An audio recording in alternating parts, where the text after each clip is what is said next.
This regularly scheduled meeting of the South Tahoe PUD Board. If you could all please stand and join me in the pledge. I pledge allegiance to the flag of the United States of America and to the republic for which it stands, one nation, under God, indivisible, with liberty and justice for all. Okay, at this point, let me get the microphone here. At this point, do we have any comments from the audience on non-agenda items? Okay. Seeing none, do we have any corrections to the agenda or the consent calendar? Okay, how about a motion? I'll move adoption of the consent calendar. I'll second that.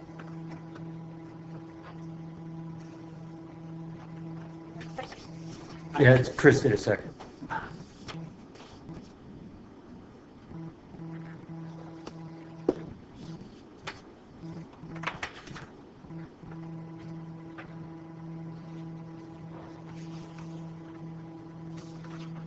Later that same day.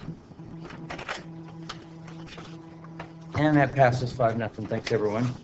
Okay, it looks like we have some folks from the city of Tahoe here. I see Nancy Carey, I see Wendy David, I see Brooke Lane. So you're the next person on my agenda here, the next group. So however you want to do it.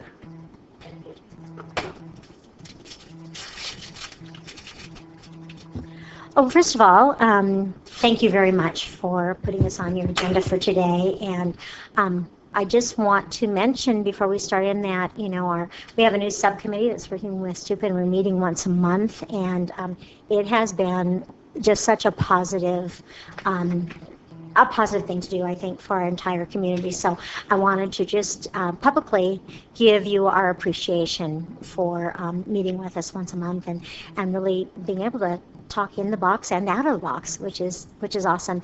And Brooke and I are here, Councilmember Lane and myself, because we're very, very excited to be putting an initiative on the ballot on November 7th, and that is Measure C, and it is for road tax. And I'm going to let Brooke give you some details, and then I'll piggyback with whatever else I think needs to be said. So, okay.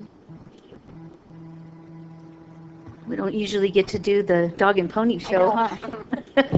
Thank you, Mayor Pro Tem. That's a lot of pressure on you. I saw Tom and Austin gave one the other day, so I'm going to compare notes to see who gave the better one. This is not starting out so well. It's good to be here with all of you, and as Wendy said, it's just been invaluable having subcommittees that meet together regularly. We really appreciate that. And before we get into the specifics of the Measure C, the sales tax that's going to go before the public, this November we want to make sure that the board knows that we will be doing a groundbreaking for the Nights In project on Friday at noon. Monday at noon.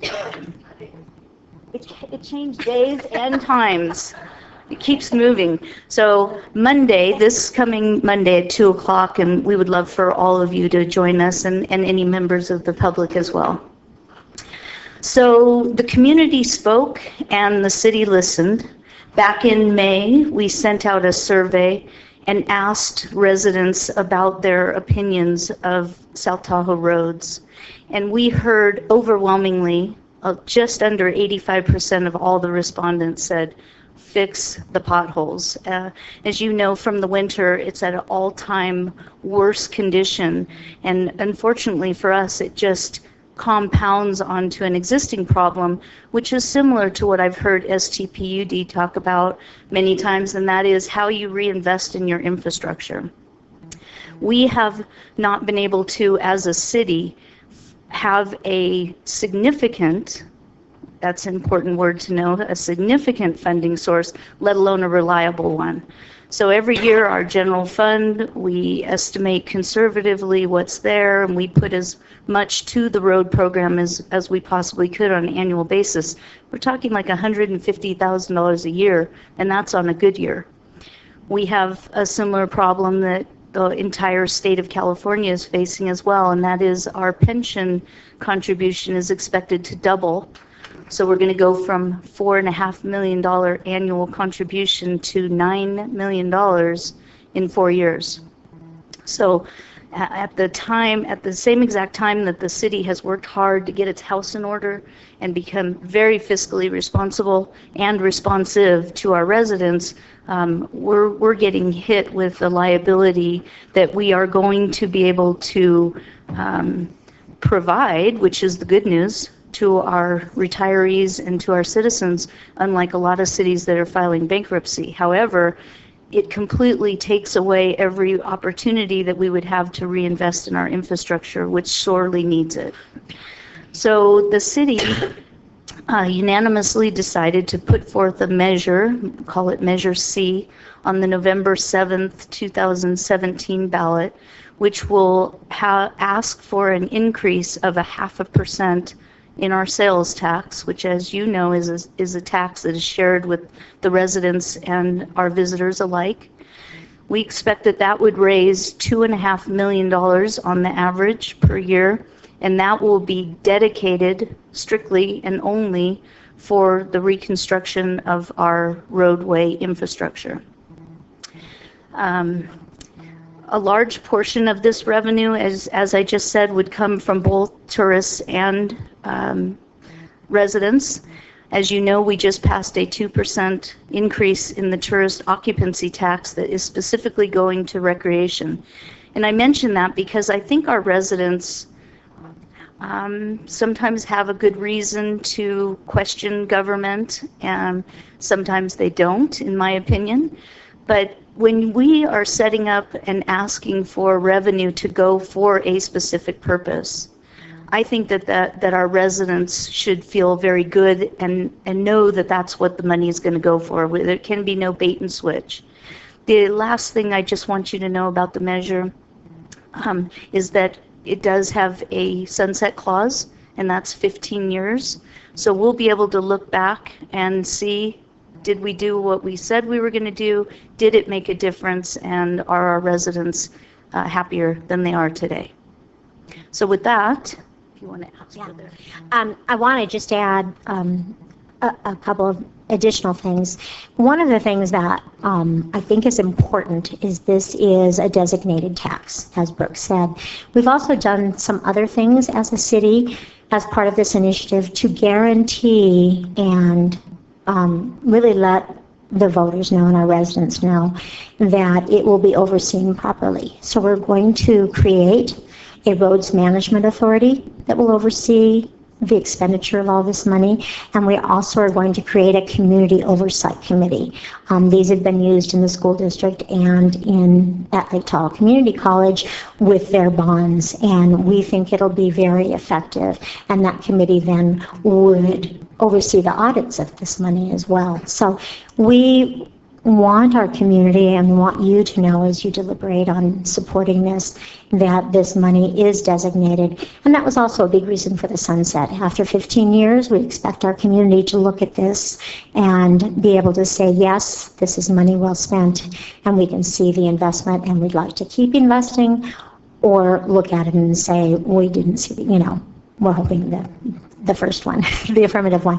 So we just urge you as a board to consider supporting this. We're getting a lot of support in the community. This will take a 66.6%, so it really needs our community to come together and say this is what we think is important. So we have our city manager here, Nancy Carey. If you have any other specific questions that she could answer better than we can, or we're willing to take any questions you might have at this time. So thank you so much for the time and for the consideration.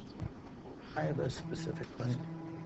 I think 15 years they'll be feeding me mashed green bananas, but I still have a specific question. Is the intent and the effect of this initiative to protect the money from the PERS ability to take it away? No, not really. What this is intended is to give our residents a high level of comfort that it's going to be used exactly the way that we've committed to using it.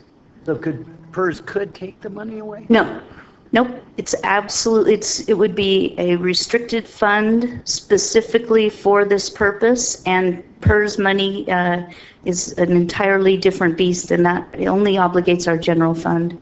That was, I was noodling on that in the middle of the night one night for some reason, and it occurred to me, this is just a suggestion, that the city take a look at other funds, for instance, let's say police and fire, and say, we want the voters to specifically set aside an amount of, not an amount that would, be unusable or unworkable, but have the voters go back and protect those in the same manner from PERS. It's just something I thought I would suggest. And it's off the subject a little bit, but the fact that it would be protected from PERS is an interesting thing. And if you could do it on one, why couldn't you do it on something else? It's a good question, Board Member Wallace. So actually PERS under state law has authority to grab your general fund. That's the way the law works. Actually under Governor Pete Wilson, there was some changes to the law that said PERS has high authority in the budget process. So this obligation of PERS to all public agencies in California cannot be restricted.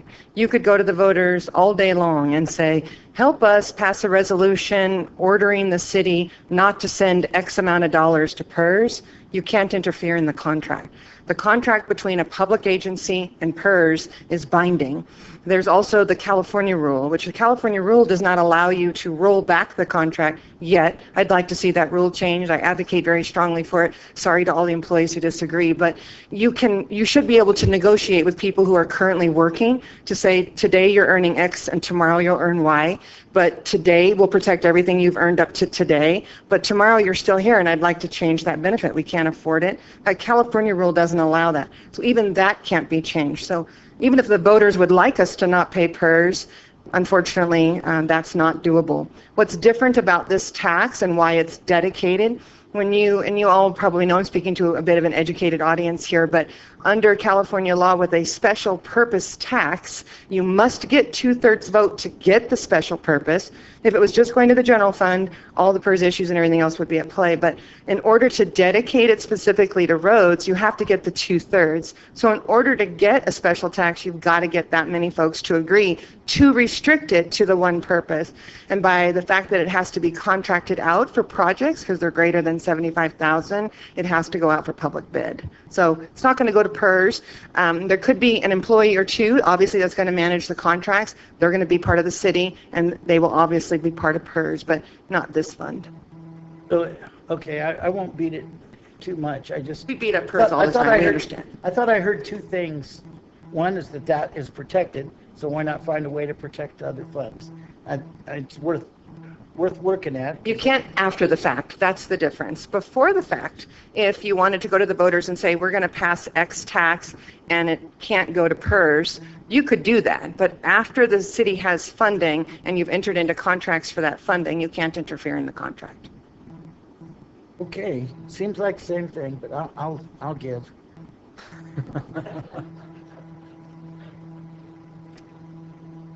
Anything else? Yeah, Yeah, go ahead, Jim. I have a question. We have a lot of deferred maintenance type things like you do, but most of it you can't see because it's underground.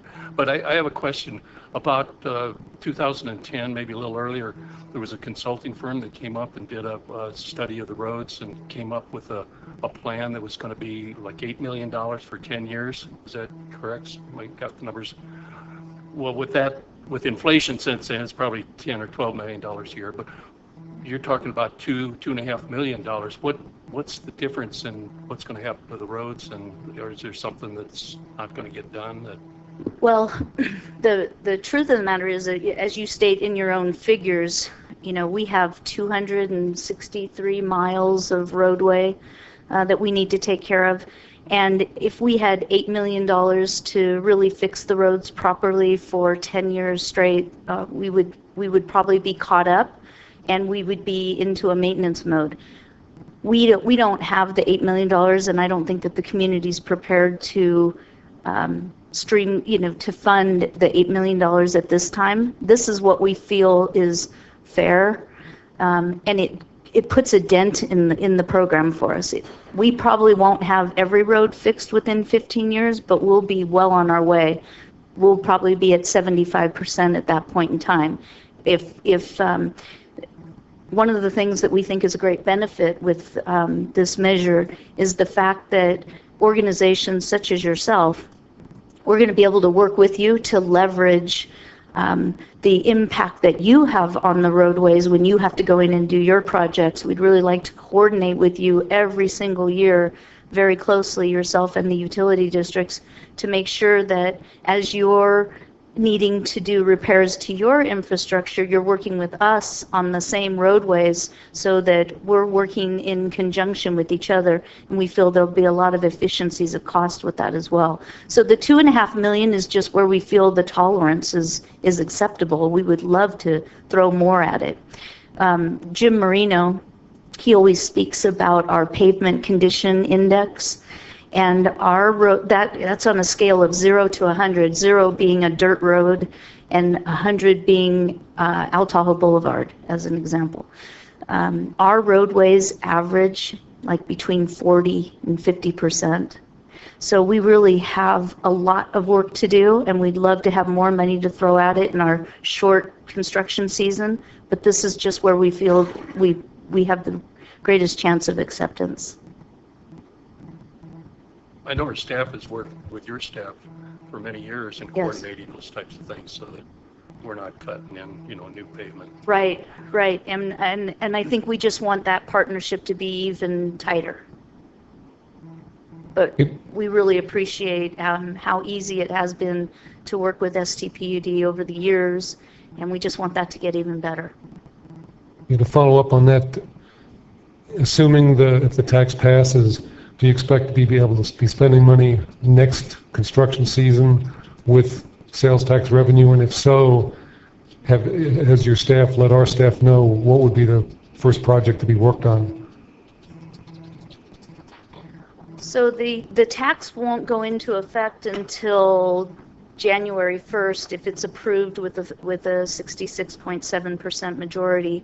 And so we'll only have collected that tax, for 4 or 5 months. So we won't have the full $2.5 million. We have a little bit of money that we've put aside that we will roll over into next year. So we'll be able to start, but you won't see a full-fledged $2.5 million improvement for probably a year until we get the money flowing.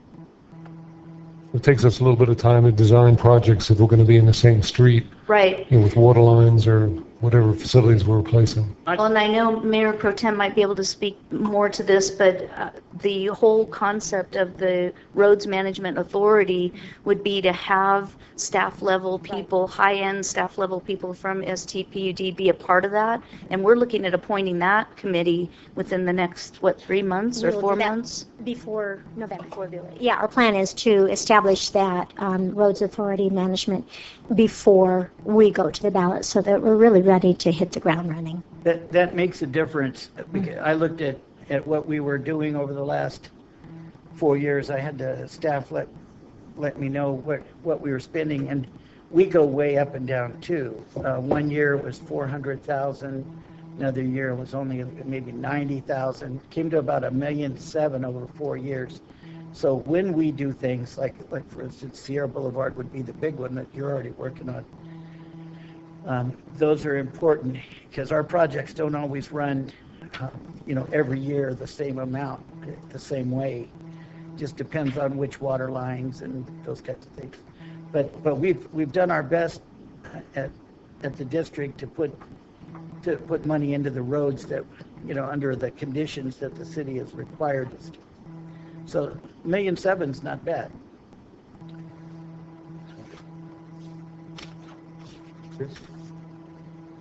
What happens do you have a contingency in case this doesn't pass? I mean, is there any plan B?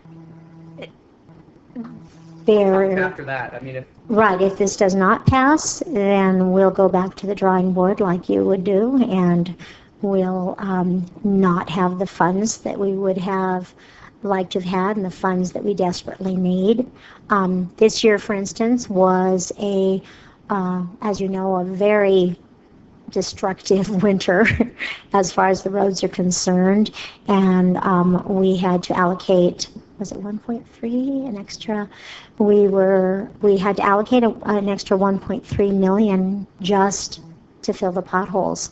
So yeah, it's not a good scenario. I'll be really honest with you, given our future obligations if we are not able to have a sustainable funding source. And Mr. Cefalu, we're noticing too this year, we're starting to flatline budgetary wise. TOT was growing there for a while, sales tax has been growing, we're starting to see a little flattening out, and we are actually planning for a probable decline in about 2020, 2021. So we don't have a plan B, and that's why this measure is so very important. It'll see us through the lean times as well, when we'll have a lot of pressures on our budgets, as will you. Thank you. Well, I think that you guys are approaching this in the right way. We found that when we needed to raise rates because of infrastructure issues, and we had to issue a Proposition 218 notice, we did numerous workshops and tried as much as we could to get the information out to the public. And it was my experience that an informed public makes good decisions. And I think you're along, like I mentioned, I saw Tom and Austin give a similar, even more detailed pitch on this, and they did a very good job. So I think you guys are going about this the right way. So are you saying theirs was better? No, since when is more detailed and longer better? Very good point. Very good point. Do we need to hold up scorecards? Thank you so much for your time and your consideration. Thank you. Thank you.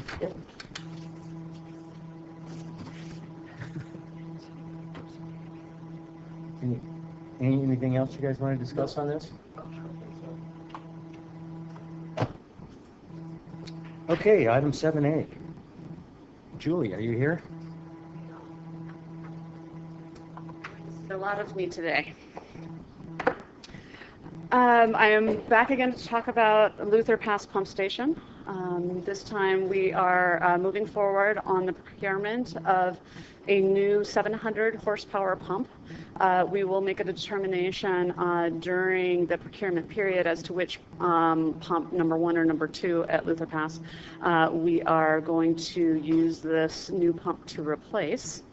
But as I explained last time around, we are getting near the end of the Luther Pass Power and Control project. In fact, today is day number 1 of our 60-day test that we've been working towards for probably the last 4 months, getting punch list items and things in order so that we can get into this last final push of testing the pump station as a whole, running it through its paces, testing all of the controls and instrumentation that we put in over the course of the last year and a half. So that's a big step forward today, and so now we want to move forward with the next phase, which is making sure that our pumps are reliable into the future. We've seen some issues with both pumps 1 and pumps 2 over the course of the last couple of years. Pump number 1, we've been having to do frequent bearing replacements and additional maintenance on that pump. We're seeing some high vibrations. It is still, though, on a day-to-day basis, pumping on its curve and moving water. Pump number 2, on the other hand, has shown to be very reliable. It, however, has not pumped on its curve for many years. So that's why we haven't yet decided which of the 2 pumps we are going to replace with this new one. But we'd like to move forward with the procurement. It's expected that it's going to take probably until next May for us to get this new pump in place and operational for us. So with that, I'd like to ask that you authorize staff to advertise for bids for one 700 horsepower pump. I guess one thing I didn't mention is we expect the cost for this pump to be on the order of $400,000 when the bids come in. Well, I think we need to get this ball rolling, so I'm going to say so moved. Second that.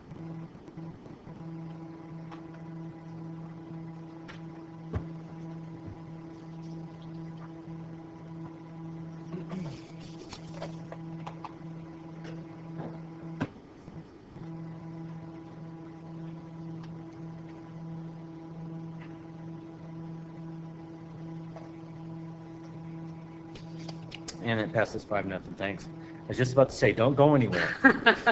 Just my new notes. Yeah. My next item is about hydraulic modeling support services for the engineering department. I believe that you are all aware that the engineering department maintains two hydraulic models, one for our water system and one for our sewer system. The one for the sewer system was developed in around 2007, so it's been in service for about 10 years, and then the water system hydraulic model was developed starting in 2012, and we just put the finishing touches on it in 2016. Now that the water system optimization plan is done and behind us, we decided it would be a good idea for the ongoing maintenance of these two models, which have been built using the same product platform, that we go back out to the consulting industry and seek outside support for the ongoing maintenance of the systems to help us incorporate any updates that we might need and to really take our modeling capabilities to the next level. So in July, we floated a request for proposals from consultants for as-needed modeling support.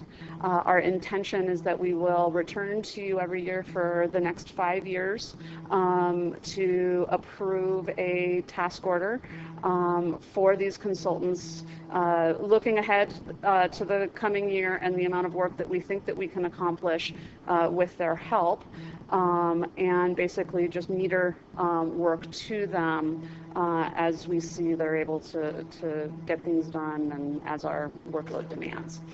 So the RFP resulted in 5 proposals from consultants. After going through our typical review process with staff, we came to a consensus that the best proposal was offered by Corollo. They have a dedicated modeling support office in Reno, which is this office supports their whole company in their modeling efforts. So it's kind of a unique advantage to have these modelers so close at hand to us. It'll allow us to develop a personal relationship with them, and Steve Caswell actually knows both the prime members of this team from his past life as a consultant. So we already do have some standing relationships there.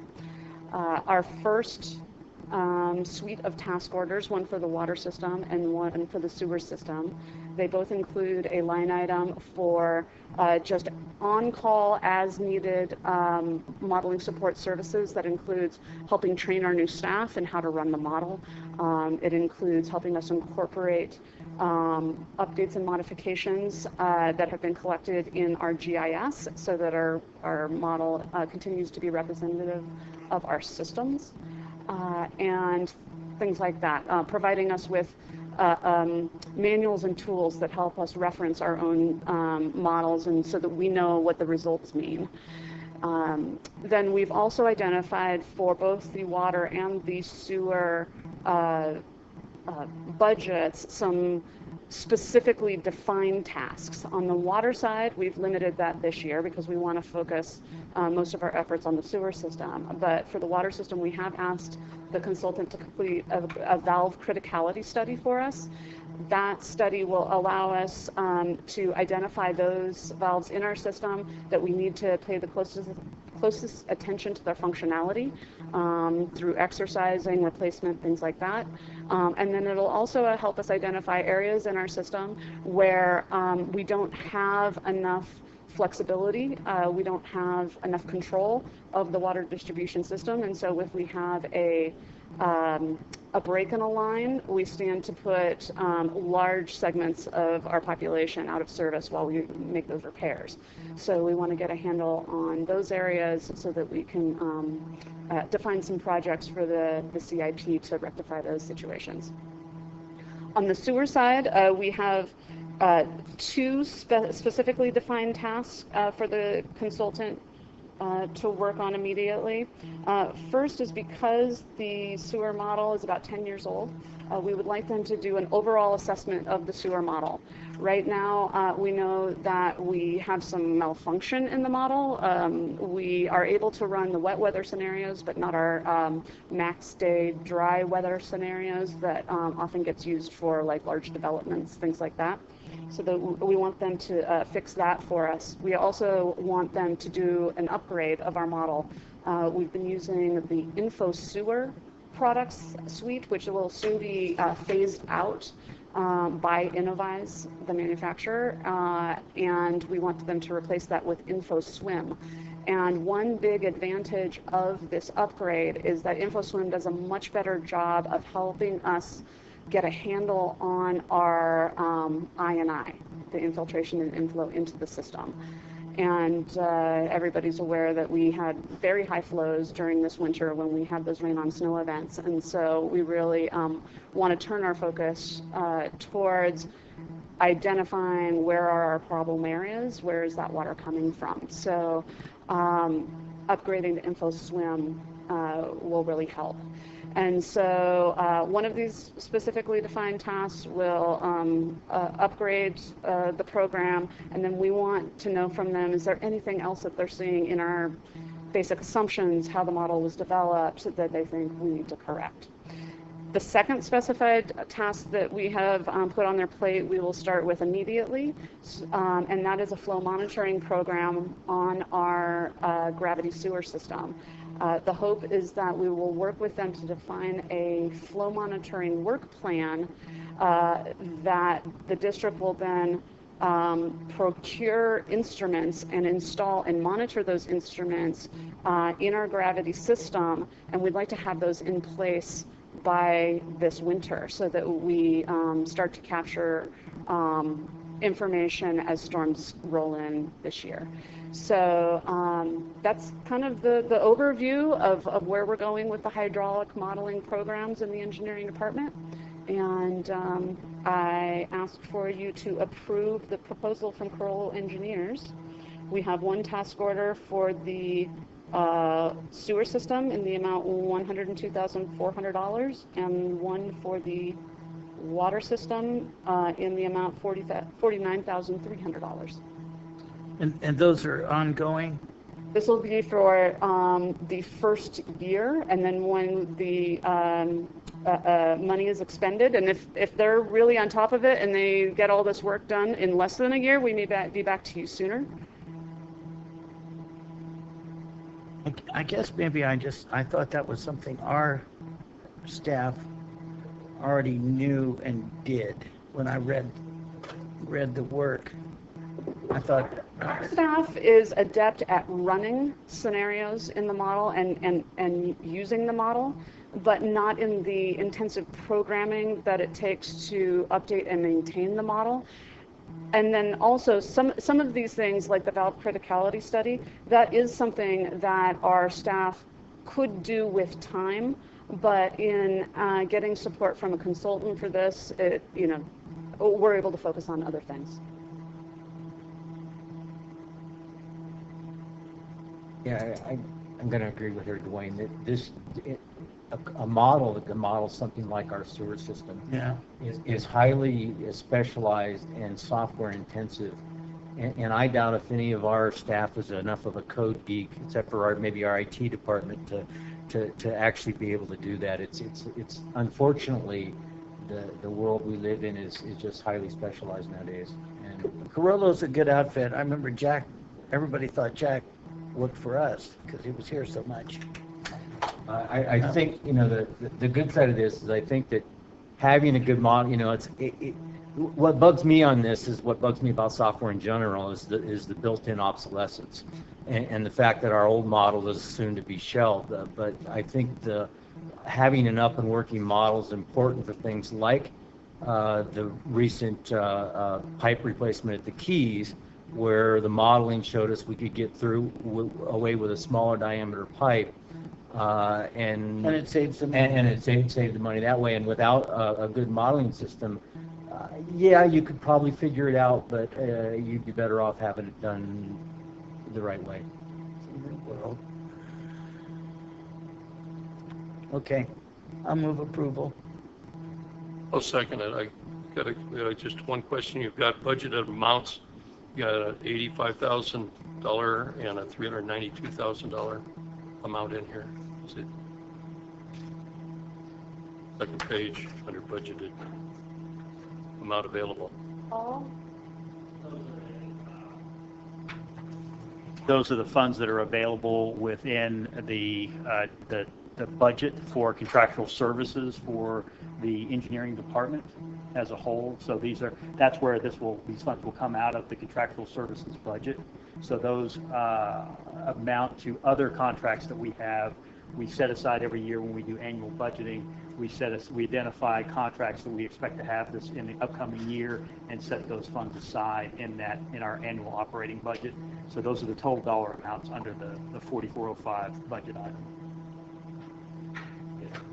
You are correct, though. There is a typo actually on here. Next to cost, it says not applicable. That's where the 102,400 and 49,300 should be listed. And I signed off on this, so I will take the blame for that. Well, you got it on the agenda in the summary, so I guess we're okay. We have a motion and a second, so there's a vote on your screen.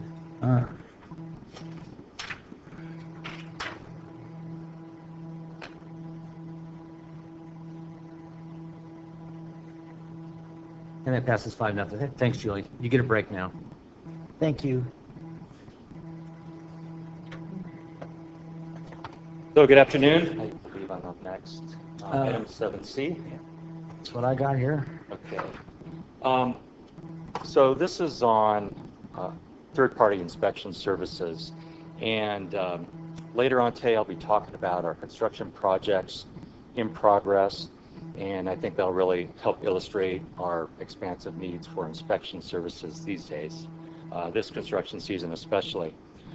And I'd really say the bottom line is we have not enough inspection coverage for our current project loading. And that's due to a few things.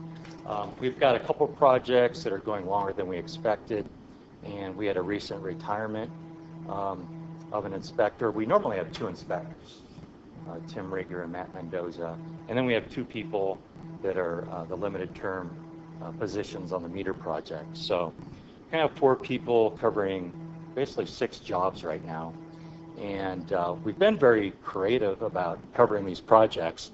And Underground Repair has been very helpful. They provided us with a person to help cover our hydrants project. And Heavy Maintenance has provided Jay Alsbury, who's been covering our plant project. So we've been reaching around the district and getting a lot of great help from other departments. We've been covering it very creatively with our own staff. We're now using a summer intern to help us on the meter project as well, and also a little bit on the hydrants project. So we're really struggling to try to meet the current workload. And our next step would be to start pulling engineers in to do inspection work, and we think there's other things that they can and should be forwarding in other areas. So our thoughts today is to continue our relationship with CME, have them provide some ongoing inspection services on the Ponderosa Waterline project. And in this task order, in this board item, I have up to 8 weeks costs associated with that work. I don't expect them to use that whole 8 weeks, but it's there if we need it. And if you know me, I'm constantly trying to maximize the value of our staff and minimize the use of consultants and third-party inspection services. In fact, we use practically 0 the last couple of years. So today I am recommending that the board approve this task order 14, which also includes some ongoing materials testing services. They do asphalt testing, concrete testing, soils testing for all our projects. So that's a small component, but it's part of this task order. So I'm recommending approval of task order 14 to CME. The materials testing, I didn't realize until I first got on this board how important that was. For instance, with the dam in Alpine County, just the change of a type of gravel can make a dam fail or succeed, I learned. And so especially if we're going to be working on roads, you know, where on behalf of the city where we put in asphalt, we don't want it falling away and creating another pothole that they get blamed for. Right, we want our asphalt to meet the strength and other specifications, right. And when we build our generator. It makes a big difference. Sure. So, and you got to watch them, as we know from our pipeline. Right. So I'll move approval. Second.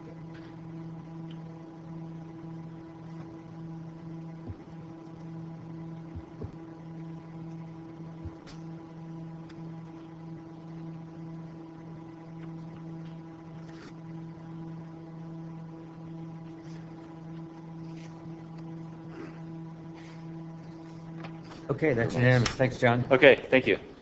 Chris, you're up next. Good afternoon. Over the last few board meetings here, we've talked about last winter and how it affected our easements, a lot of the manholes that we have that need attention. And we realized a lot of this after this last winter we had. Over the years, we've purchased what we call easement machines. And sorry to say that they didn't work very well for the applications that we need. So after what we experienced last winter, Cliff and I and some other people here, other staff members, have sat down, trying to come up with a way that we can purchase something that we can get out into easements with little to no effect as far as churning up the dirt or, you know, making tracks all over, just making meadows look terrible because people really frown on that. And we believe that we found something that we can utilize year-round, winter and summer. So we're here today to talk about, on the back of your pages there, you'll see a couple pictures that I included in the packet there. And what this is, it's called the Bobcat Toolcat. It's a four-wheel drive, side-by-side vehicle. But if you notice in the first picture there, it's got a small backhoe bucket on the front, which allows us to have a lot of different attachments that we can attach to this.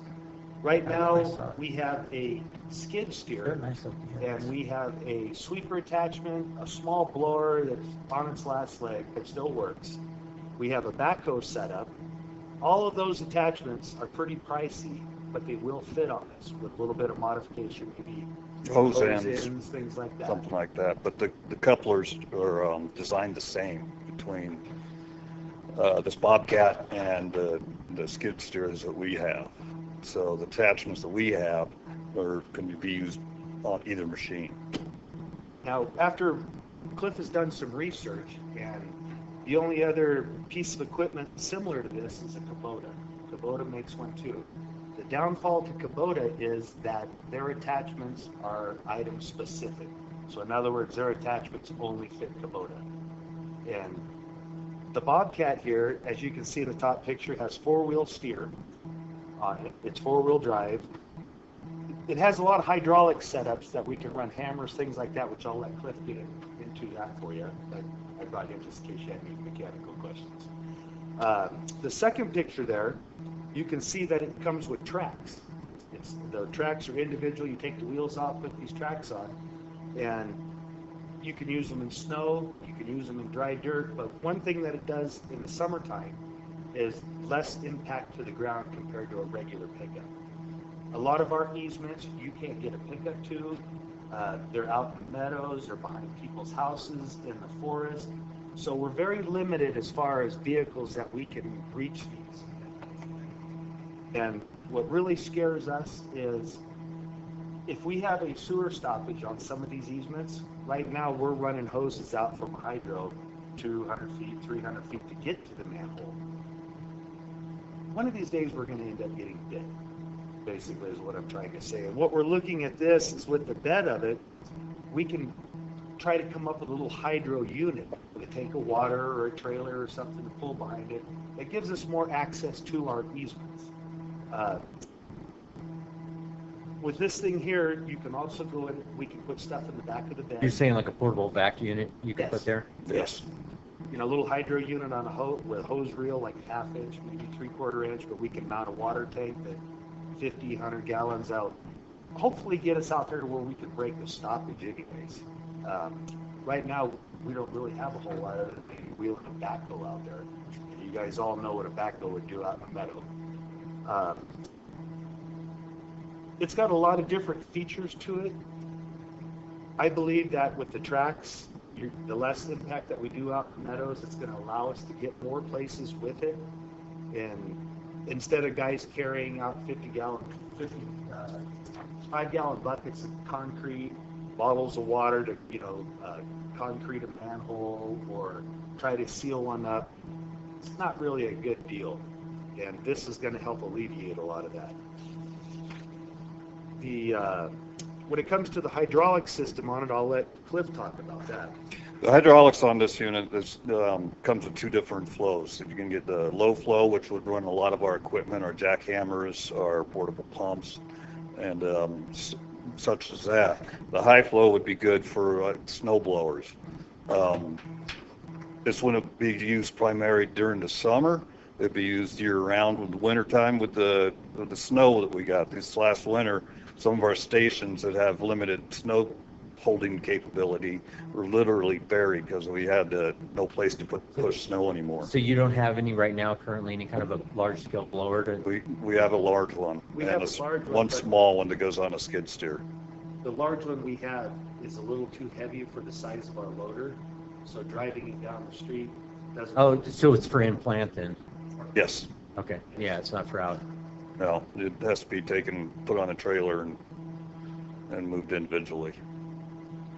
So the hydraulics out in the field, like out in the meadows, like Chris was saying, would work great when we have to demo the manhole cone or something like that to rebuild it, to replace it. You can carry all the equipment in the back. It's 2,800 pound capacity. It's got a capability of pulling 4,800 pounds. This little 5-cylinder diesel motor in it. A few of the options that we got, like the F4 would be the cab and everything, so we can run it year round. But the main thing that I liked about it is it will accept what we have already and what we already have been using. We already have a lot of Bobcat attachments.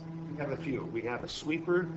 We have a backhoe setup that fits on the front of it and a little seat that we'd have to modify probably a little bit, but you can use a small backhoe.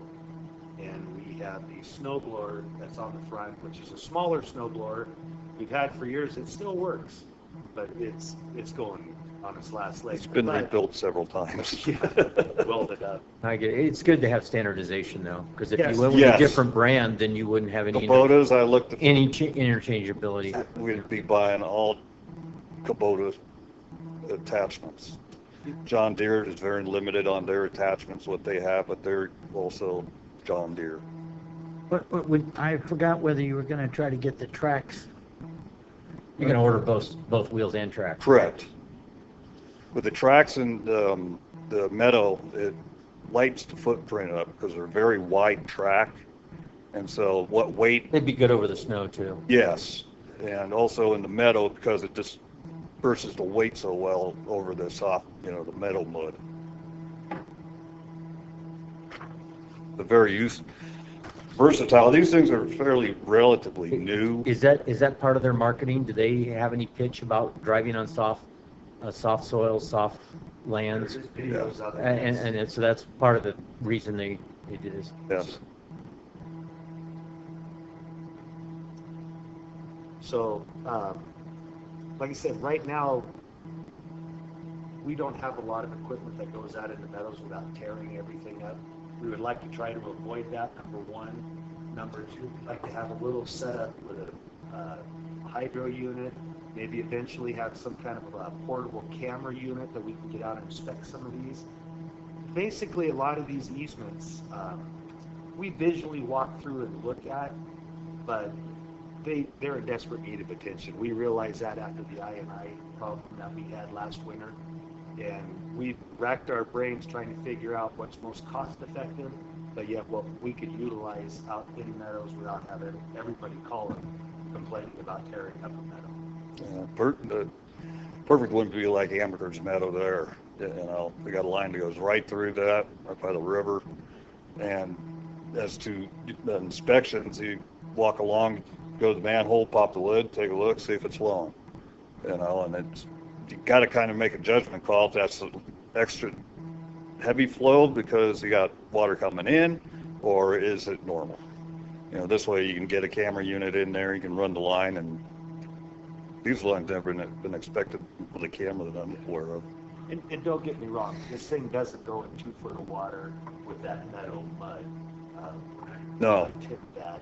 If you get snow, we get a 2 foot storm or something the night before, we may end up having to wait until the snow's packed, or if need be, in the wintertime, we can take the snowcat, go out and pack it down in order to get this piece of equipment with all of our tools and the hydraulic units out to it. So we've done a lot of thinking about it. We feel that this is going to be one of our best options, least expensive options to get out in the meadows and take care of some of the things that we need. So it'll be a good asset for the district, I feel, and it'll be multi-departmental use. We know now what equipment we need for the size of winter we had. So we're asking today that the board find Bobcat to be the sole brand manufacturer for an easement vehicle for the district due to the accessory parts interchangeability, and 2, authorized call for bids for a Bobcat toolcat in the estimated amount of $51,000. So moved. I'll second that. Okay, this is providing you can get 30 years out of it, right? With him as he can do it. Yeah, I just pushed yes, so that's a I'll promise. just say 30 years. Okay, all right. I just pushed Our yes. retirement There we date's a go. little sooner than that. Yeah, are you trying to say you and I aren't going to be here to prove that right or wrong? No. I didn't say that. Thank you. Pass it unanimous. Thank Thanks, you. guys.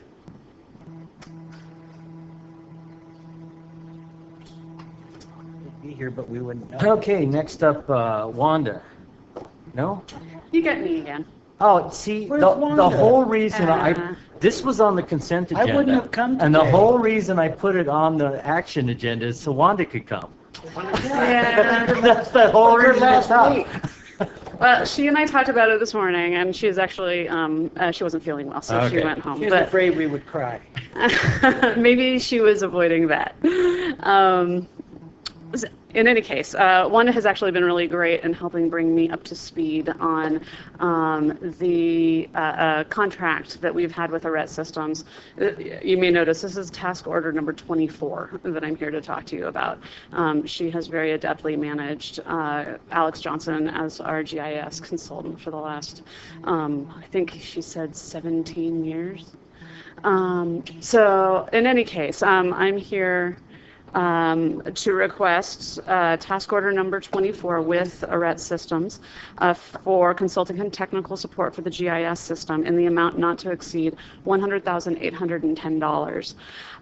You may notice that this budget is a bit higher than it has been in years past, and I expressed some concern to Alex about his personal ability to complete this amount of work in the course of a year.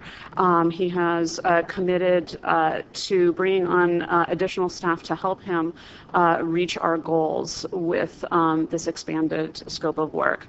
The scope that we're talking about, there's 3 primary categories of work that we do with Alex. One is maintenance maintenance support and development of our GIS. An example of something that we want to make progress on in the coming year is the wastewater treatment plant GIS. This has been on the back burner for a while as we've had other priorities, but I'd like to see it move forward, so we've put some funding in the scope for that. Second is transition. Wanda will be leaving us in about a week, and so we will have a period of time without a GIS specialist on staff as we continue our recruitment. And so we will be looking to Alex to provide us with additional support as needs arise during that period, and then also to help us onboard the new GIS specialist when that person arrives. And then the third big piece of this scope is our web tools. We have been rolling out various GIS-based applications for staff over the course of the last year or two. And as people get familiar with these tools and start using them, we've had more ideas coming in from the staff on additional tools that they would find useful. One that we're working with the sewer crew right now to help define would be a gravity main inspection tool.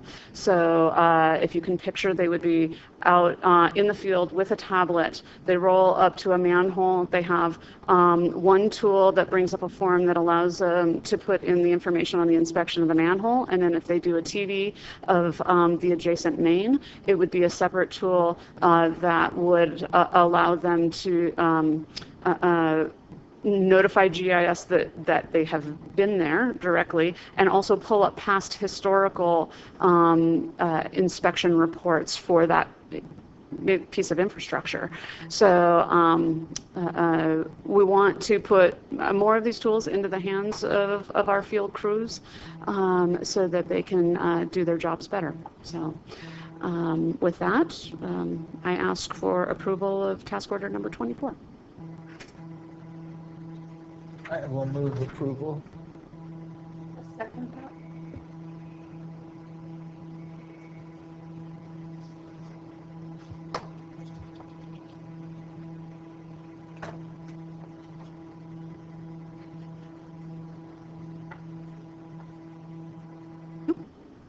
Thanks, Julie. And that passes 5-0.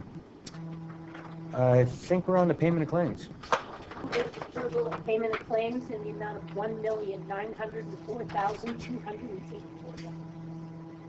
Second.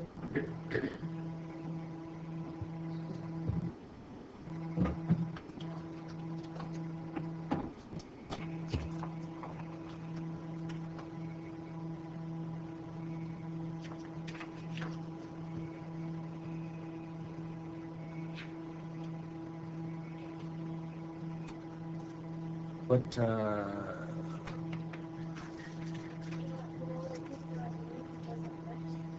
yeah, it passed 4-0, Dwayne. Sorry, you got left. That's good for me. It said to little thing came up that said resubmit your vote. Are we doing this okay, again, Melanie? And I did it again. Go ahead.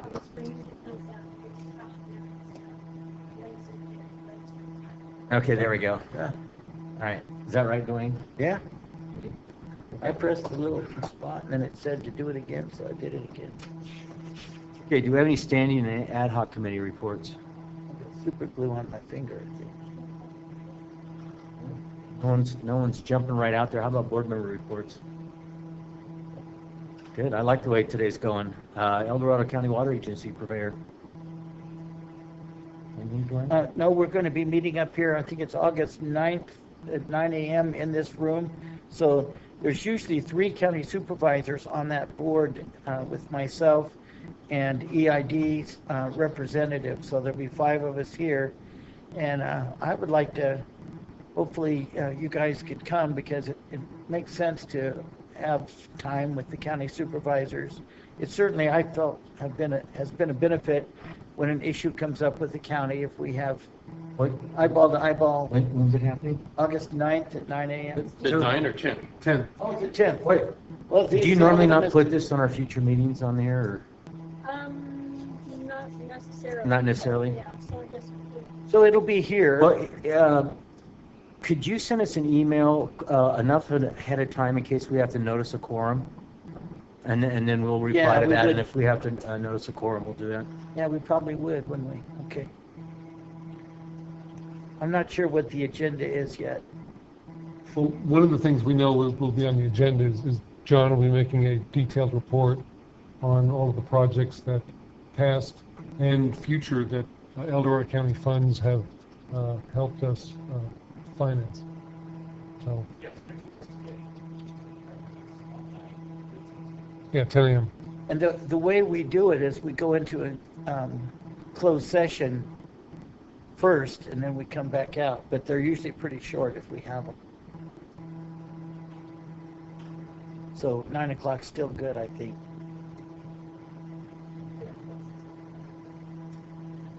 No, he says 10. Sorry, John. You used to. Oh, that's right. You used the travel time. That's right. I was here at 9. That's right. Yeah, Jiminy Christmas. I don't want to override. I need more oxygen. Yeah. So no travel time. So it's 10 o'clock right here. I'm still in the ER.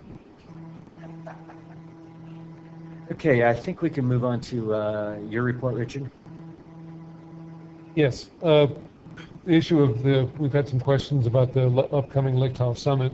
Had a conversation on Monday with TRPA staff, and it is August 22nd, 10 o'clock in the morning. Diane Feinstein's the host out at Talac, and because of the shortage of parking, there'll be the expectation that we'll be taking shuttle buses in from somewhere, locations in the Y area, down the road into the Talac area of the Forest Service. And it is open to the public, so the question of who can come is anybody can come to attend. What we will be receiving is, in essence, a questionnaire with an invitation so that they at least have some idea, the hosts have some idea as a response of how many people from the district we think are attending.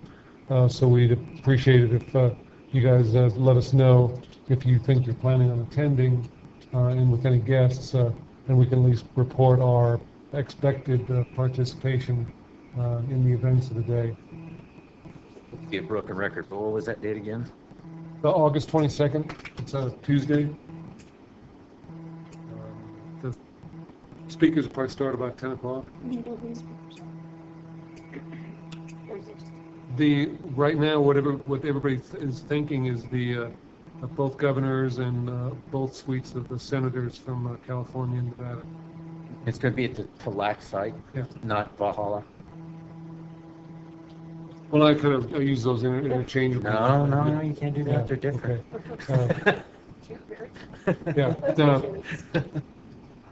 It's Valhalla. That's where it's been held in the past. And they set up a lot of chairs on the lawn and. Okay. As of right now, no president, like last year. And as long as Al Gore doesn't come, I might go. Oh, as long as who? Al Gore doesn't. Al Gore doesn't. Yeah, and Al Gore doesn't appear on the expected speaker list either. Gosh, what a speech that one was.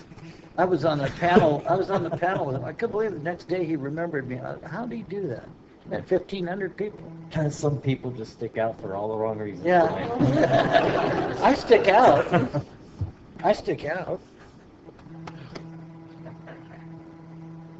So, any of the they were maybe worried a couple about questions about could family members come, or and the answer is yes, but it is open to the public. Okay. Then I believe we sent you guys at least a portion of the Alpine County Civil Grand Jury report.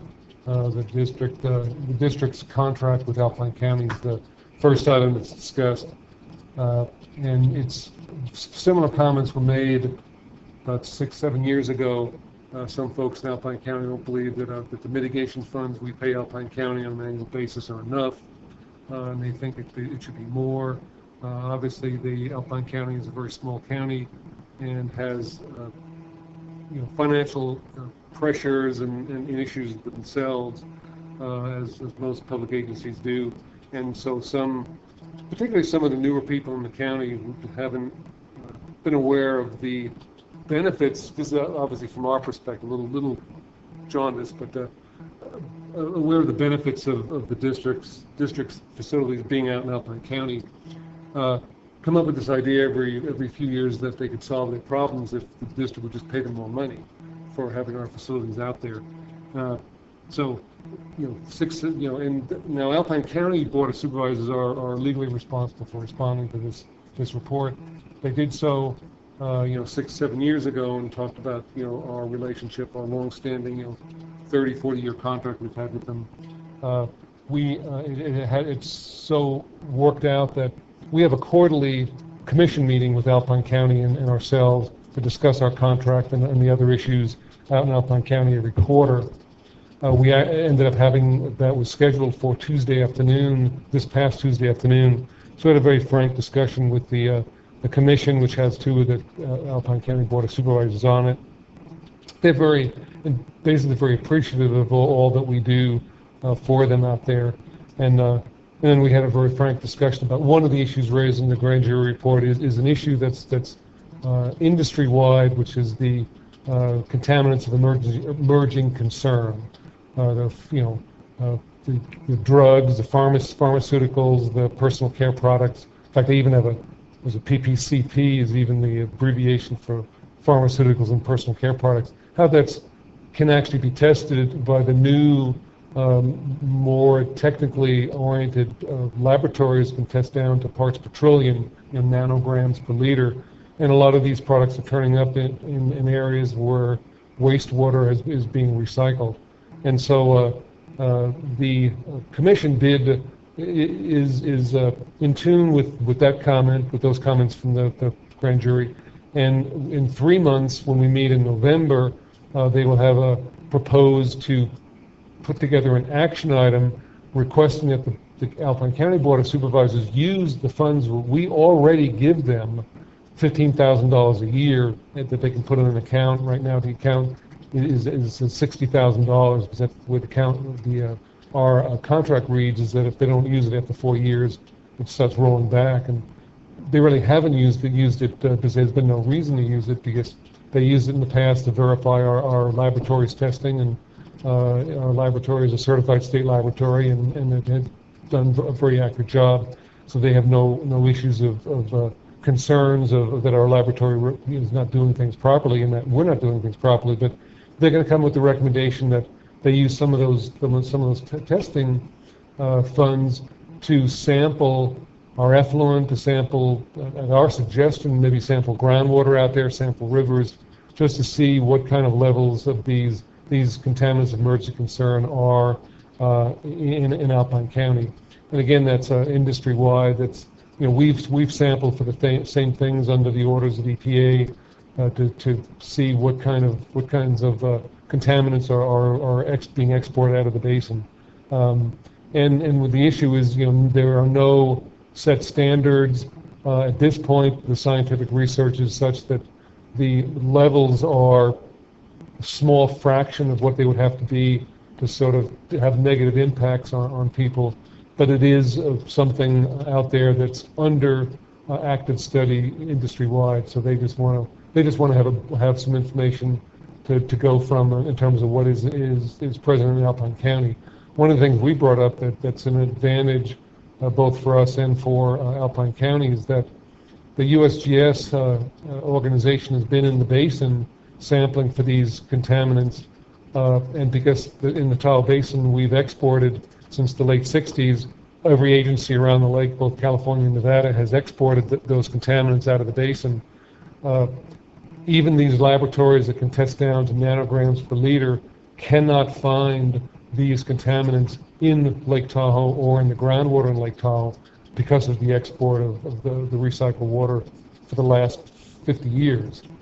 So the advantage Alpine County has is they're receiving water that's a one-pass usage from human endeavors, and so probably the levels that they're going to be found in Alpine County, if any, are going to be less than industry standard or less than, like if you're in the heart of California, in Sacramento, you're drinking water out of the Sacramento River, which has been used several times by cities upstream of you in California, where they pull the water out of the river, use it, treat it, put it back in the river, goes down the river, comes out of the river, runs through a water-filled water plant, gets used, goes back through a wastewater treatment plant, goes back into the river and continues on down its way. And none of these normal water or wastewater treatment plants removed with the standard treatment methods remove these contaminants of emerging concern. So that's why it's an industry question and topic at this point. But that we had a very frank discussion, and Alpine County is very appreciative of our participation and the information we were providing them, and so that was very very pleasant conversation, and we were expecting that a number of the grand jury members may show up at this contract commission meeting, which is a public meeting regularly scheduled, but none of the members of the public were there, so we'd expect me to continue the dialogue in November. But if you have any questions, comments, let me know. Did they give you any indication as when the Alpine County Board of Supervisors were going to respond to the grand jury? No. There's a set time in which you need to respond, or they need to respond to the grand jury. I do not, off the top of my head, don't know what that period of time is. And you probably didn't get involved in addressing the issue of that there were 2 supervisors there instead of 3 when they voted, those kinds of things. You stayed out of that, haven't you? Yeah, we didn't. Yeah, and the idea that giving the water for money for fish instead of giving them the. Yeah, we didn't talk about any of that at the commission meeting, and we didn't comment on that. Just a note, in case so you're not worrying about it. What was talked about in the grand jury report, that consolidated agreement, and they talked about the date, and only 2 members voted for it. What that consolidated agreement was basically a compilation of the 4 or 5 previous agreements that had been reached between the district and Alpine County over the previous 40 years, and it was an administrative compilation of all the terms. And each agreement had superseded some of the previous agreements and added some things. So it was basically creating a document where you could just go to that one document, find out all the requirements that are now currently in place, and in the creation of that document, none of the terms, none of the financial terms, none of the responsibilities were changed. It was just all compiled into one document. So if there's a ruling that consolidated agreement is invalid, well, then we just go back to the previous 5 agreements that cover our relationship, and nothing changes. Nothing in terms of the amount of money that's due, or who's going to do what, or who's responsible for it. None of those things change. That makes good sense. Yeah, and so that wasn't, obviously the grand jury didn't say that. The grand jury it was kind of written implying that if the consolidated agreement was no good, that all of a sudden all these contracts had to be renegotiated. Not true. Not true at all. It was basically kind of a creating of a knockout, strikeout, add-on version, all together in one document for ease of understanding. So so nothing has to be reopened. Nothing has to be renegotiated if that vote is in fact declared not binding. Okay, thanks. Well, it looks like we are at the end. Do we have closed session or not? That was a maybe. No, we do have a couple. Oh no, Chris reports. is still there. Sorry, Chris. You already used up your turn. You were up here once. All right, come on up then. Go to closed session, feel free. Come on up. I see we got John on there too. I completely skipped over the staff. Tahoe Keys. I apologize for talking with Doug, but during your conversation there, but we didn't mind the irritation. Well, it's one thing after another. Tahoe Keys. I hope I never have to go back. Pro Pipe is up there today. I don't know, a quick history. They were supposed to be here last week. They couldn't come last week because the boiler in the truck that heats up the water to cure the liner blew up on them. So they got that fixed. Yesterday they were on their way up here. They blew a turbo, or the day before they blew a turbo in the truck. So they're up here this morning. I've been out there all morning. Things were going at a pretty good pace there. They started the liner when I left, and now I understand that our water's too cold, so we may not be out of there until about midnight tonight. They're having trouble heating the water, getting it up to temperature. Source water's too cold. Well, they're having a hard time getting up to temperature to cure the liner. So it's taking longer to do that, where then after they do it, then they got to bring the temperature down slowly. So what started out as a 4 to 6 hour process looks like it maybe 8 to 10 hours, because they actually got the liner through and filled with water about 2 o'clock this afternoon. So the liner's in. The liner is in. Okay. Yeah. So there's a way to verify that it actually does get to the required hardness? They're going to do, they did a camera pre-inspection that I was part of, and the hole in the pipe is about the same. There's still a lot of water coming in, but it has increased. There was some water on the right side of the pipe, which you saw, coming in, and they guarantee me that the water's not an issue. And then after they get the liner in and all that, they do another inspection of the liner with the camera. They're going to TV that tomorrow morning. So are they just saying because they didn't get the required temperature, it's a longer cure time? It's a But longer. it still will get the full cure? Yes. Okay. It's just going to take longer, which is fine. We'll leave the road closed for tonight, and then if they come back in the morning, that'll be about a half hour, 45 minutes worth of work that we won't have to do, and then we can concentrate on the other crossings and things like that. But so far, they're getting it in there. The pipe did not collapse on us. It is flaking, like we said before. So I think we're going to be in pretty good shape. Pretty good shape on that one. While we're here, Chris, one question. If they're working till midnight tonight, are we gonna work on the other pipe tomorrow with no sleep, or are we gonna do Monday? we're still find that out. Okay. As soon as I'm done here, I will go back out, find out. But I'm hoping that they're up here. They've got the liner. It's in a refrigerated truck, so I can't see where they would allow it to sit too long. So maybe Saturday or tomorrow afternoon at the latest is what I'm shooting. Yes, I don't have that information right now. On one closing note, though, I would like to say something for the city. I've dealt real close with Jim Marino, Mark Persina, and Az on both of these problems out of Tahoe Keys. They have been phenomenal. They lended us a couple light towers. They did today also. I've got them out there. They lended them today to us. Yep. And their signboard. The city, all those guys have been tremendous at helping us. Instead of running around trying to find things to rent. And last time in the Keys, we couldn't find any light towers. Mark and Jim offered yours right up, and I can't say thank you enough. So, thank you.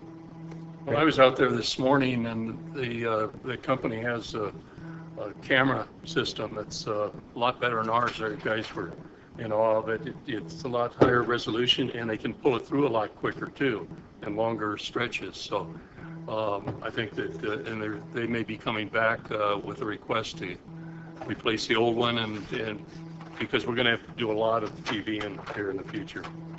Yes, we will be back. The old camera truck, just real quick, we were still keep that one, use it for locating laterals for contractors that we do. It is slow. We do 4 or 5 lines a day. With a new camera such as what they had today, they could do, I understand, 15 to 20, and that's 200 to 400 foot runs. So we want to do a little more research on cameras and come in with the best that we think is going to work the best before we come talk to you.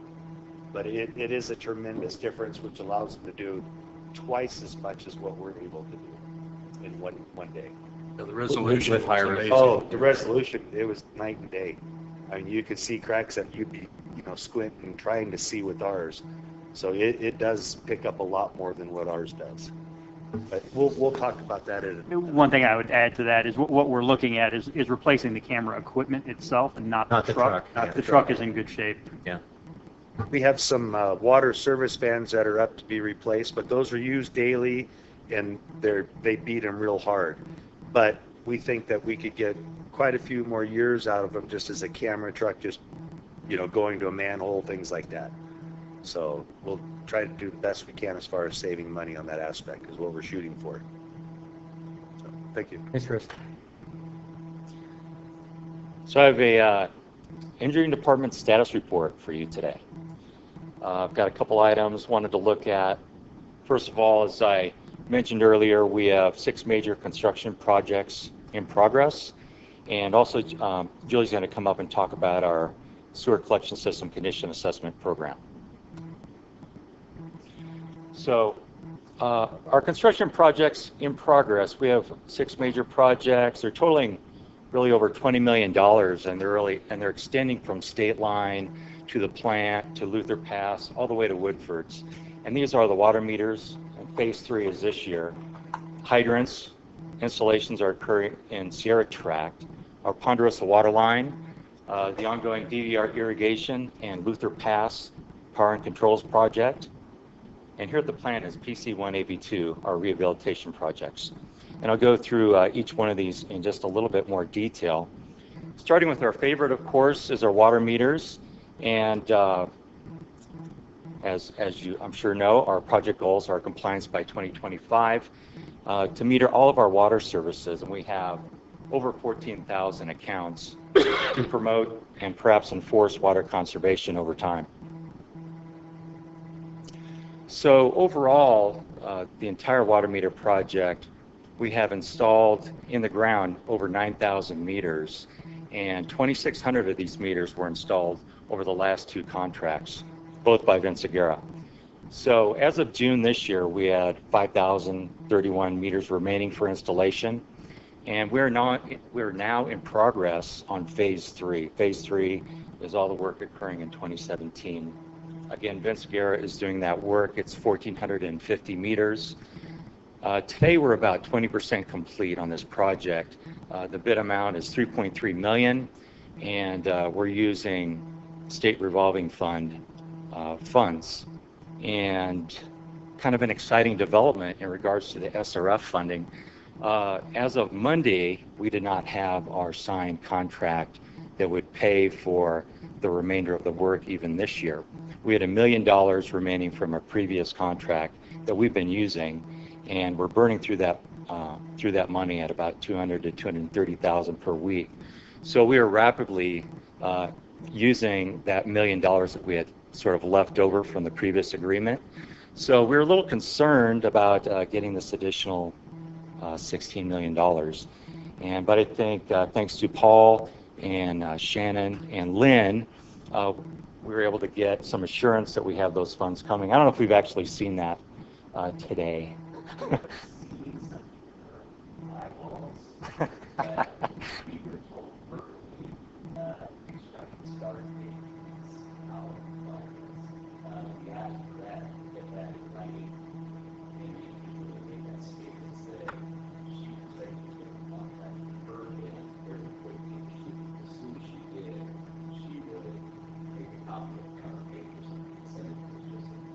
Defined fairly quickly in the state terms. The next day. No, the state of California, doesn't that mean within the next 14 months? That was from work. We've been for dates in the past, and those dates have always come through. So we feel good about it at this point. We've never had a date that's been extended after it's been told to us. Who's holding it up? The lawyers still? It's still the lawyers No, up? it's actually out of the lawyer's hands. It has been for several weeks, so we can't blame Gary any longer. Actually, I should also, I mean, Gary was helpful in this process this week. I must admit, we must admit this. You gotta win at it both ends.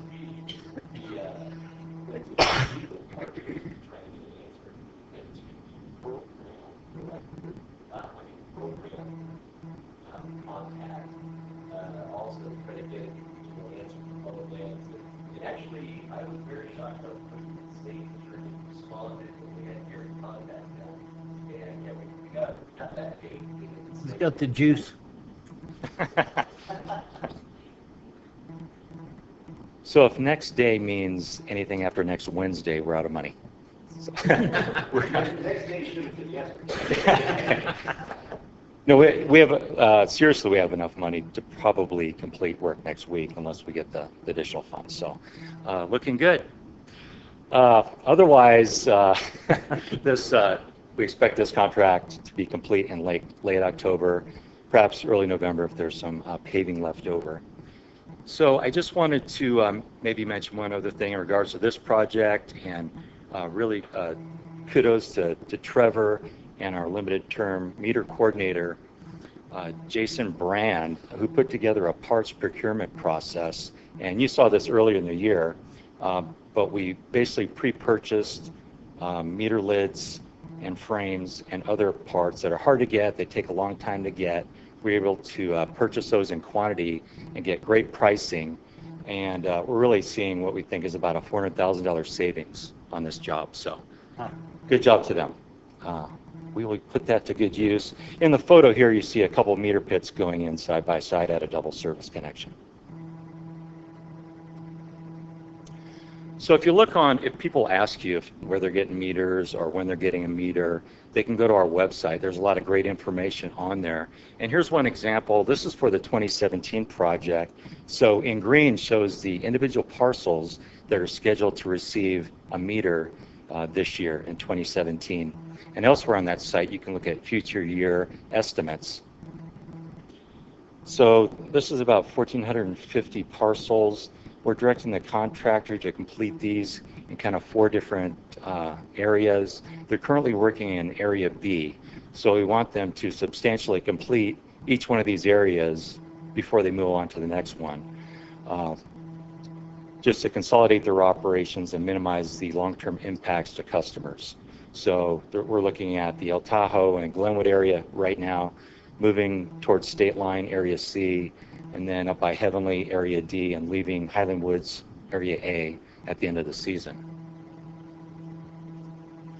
So our second project is fire hydrants, and overall our hydrant goals are to provide community-wide access to fire flow. And the best case is to have hydrants spaced every 500 feet so that everyone has a hydrant within 250 feet of their property, for example. 1,000 gallons per minute is really preferred for residential demand, but 750 is a reasonable amount to fight a fire. So we've worked with Lake Valley and the city to kind of hone in on some of these numbers and these areas.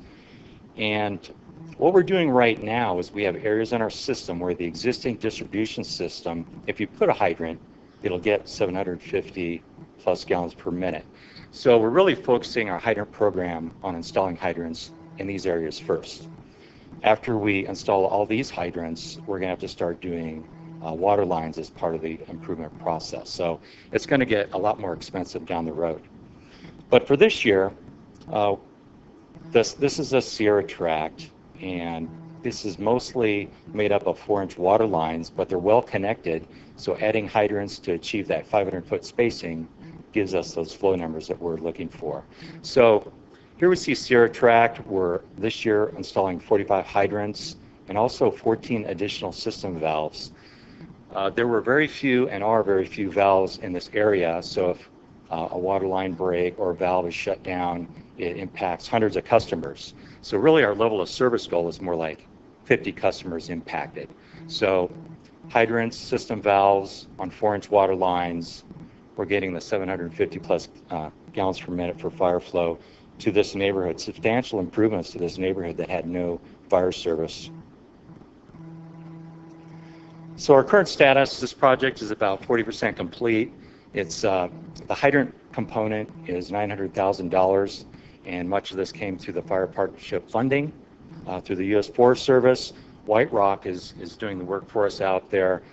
And along with this project is what we're calling the Large Meters Project, and it's to install meters at Tahoe Beach and Ski and Lakeland Village. I think we have 3 very large meters going in there. Their bid was almost $500,000, and we don't like that number. So we're working at engineering to refine that project and hopefully install these meters at a much lower cost. So we're doing that currently. Overall, we plan to have White Rock complete these projects by mid-October. One thing I wanted to add about this hydrant project and the work that John and his team have been doing, this project would not be possible without the hydraulic model for the water system that we did previously. So we talked about that in previous agenda item about the importance of those models. And again, we wouldn't be able to And how you're pinpoint getting where to 1,000 provide this. GPM because of the model. Right. Thank you. John, quick question. Did White Rock have any suggestions on or reasons why their bid was so high, and that would help us make some maybe design modifications to the meters? Yeah, well, they're large meters. You know, we're talking, I think they're 8-inch meter installations and new vaults, new valves. It's just a very expensive installation. When we were, putting the plans together and putting the cost estimate together, we used the estimate from last year. White Rock did similar work last year. We kind of used their numbers to develop the new project, and we used their cost estimates to develop the new cost estimates and escalate them slightly. And after we got the bid, we asked them, why did the prices go up so much? And the response was, there's a lot of, we lost money essentially last go round. Our bid this year kind of reflects the real cost that we think it would take to do this work. So we're kind of reducing kind of the size and the scope of those new meter installations. There's a lot of construction work going on now, so they can... I mean, that is part of it. I think we got 2 bidders on this project. We got one bidder for the meters, so we need to be aware of the bidding climate, and we're responding to that already. We're going to be going out earlier and performing more outreach for the next construction season.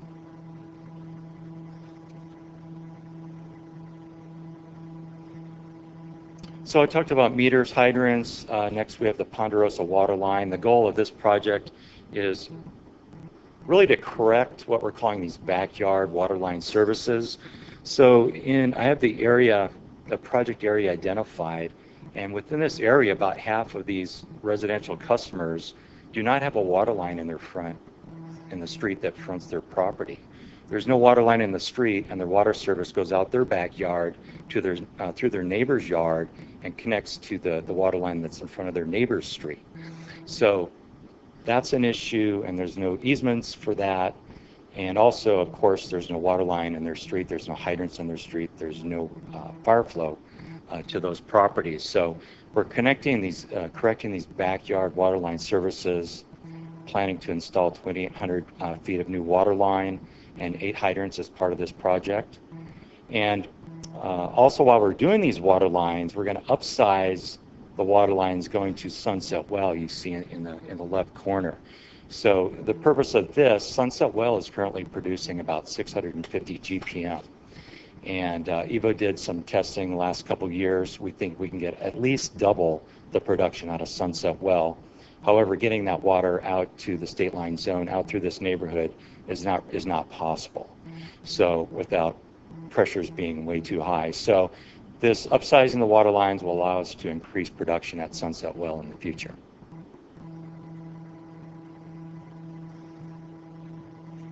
So the current status, we're about 30% complete on this project. It started in July, and it's $1.2 million, again, SRF funds.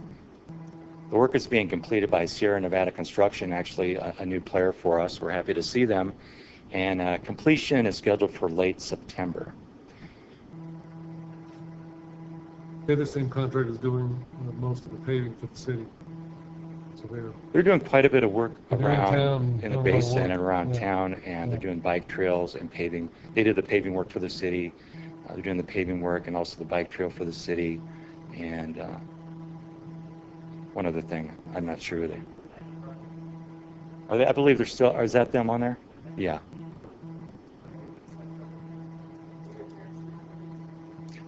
Harrison Avenue a couple years ago, last year. So yeah, I think I've got I guess good feedback from them, so we're happy to see them as a potential bidder in the future for additional work. So far so good with SNC.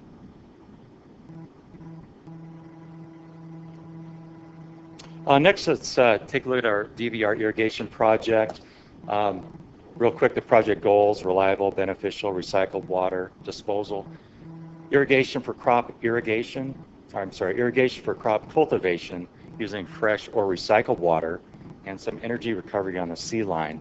Some of the major components planned on this are the 3 irrigation fields. They total about 70 acres. And the little orange box there, it's next to, real close to the ranch house. I'll show you a little bit more later. But that's a control building, and it has the turbine generators in that building, and the pump station is outside that control building.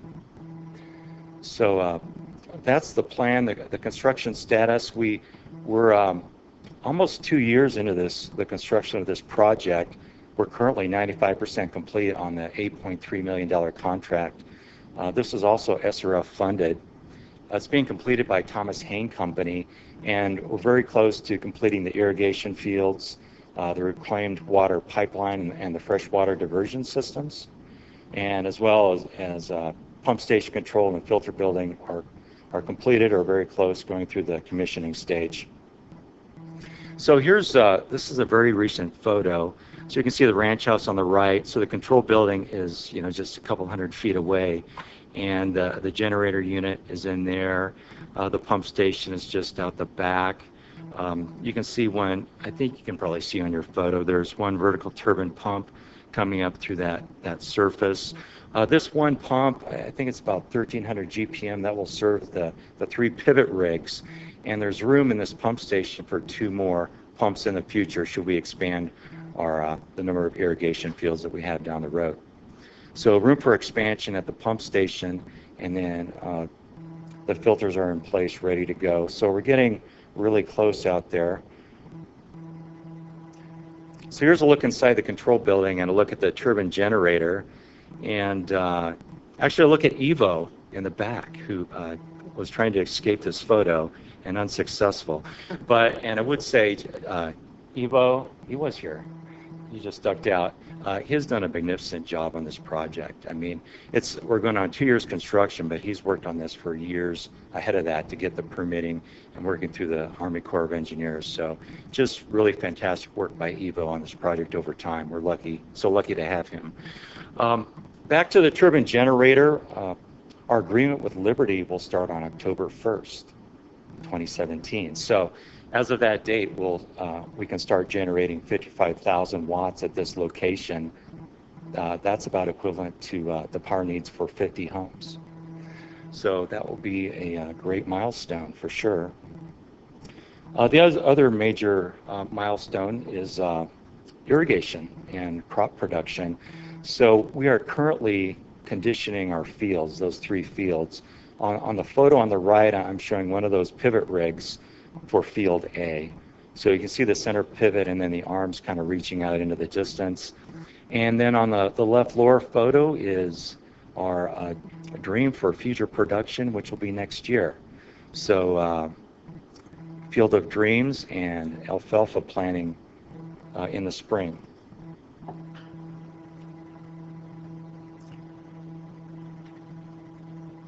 I think maybe one more comment. We will be planting wheat this month, and that is a conditioning crop, and that will be tilled in to condition the fields for the alfalfa planting in the spring. Find somebody with a rock picker, or you're still looking? I think we are still looking. We were looking at the Nevada Department of Corrections at one point, but I think they're busy fighting fires. And Shannon, any update on that? Yeah, the rock picker we had identified in the Carson Valley that was potentially available for rent is no, they're not able to do it because they're backed up with other work, that particular farming operation. They have said that once we come back in the spring, once we till in the winter wheat, that they can come back then and use their equipment. They'll schedule it into their plan so that they can come back in for us and do it then.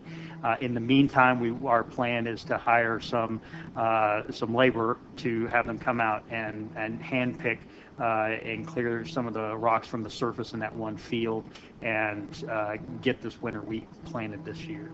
So we'll do that initial crop. One of the things that it means is that our our agricultural consultant, is doing the planting for us.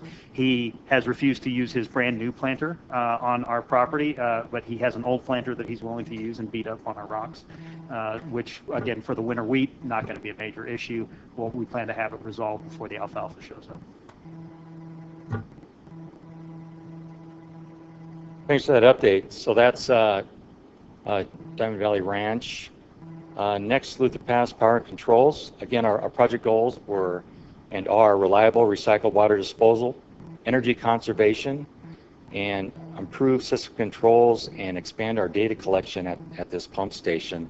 Obviously, a very expensive pump station, very expensive assets.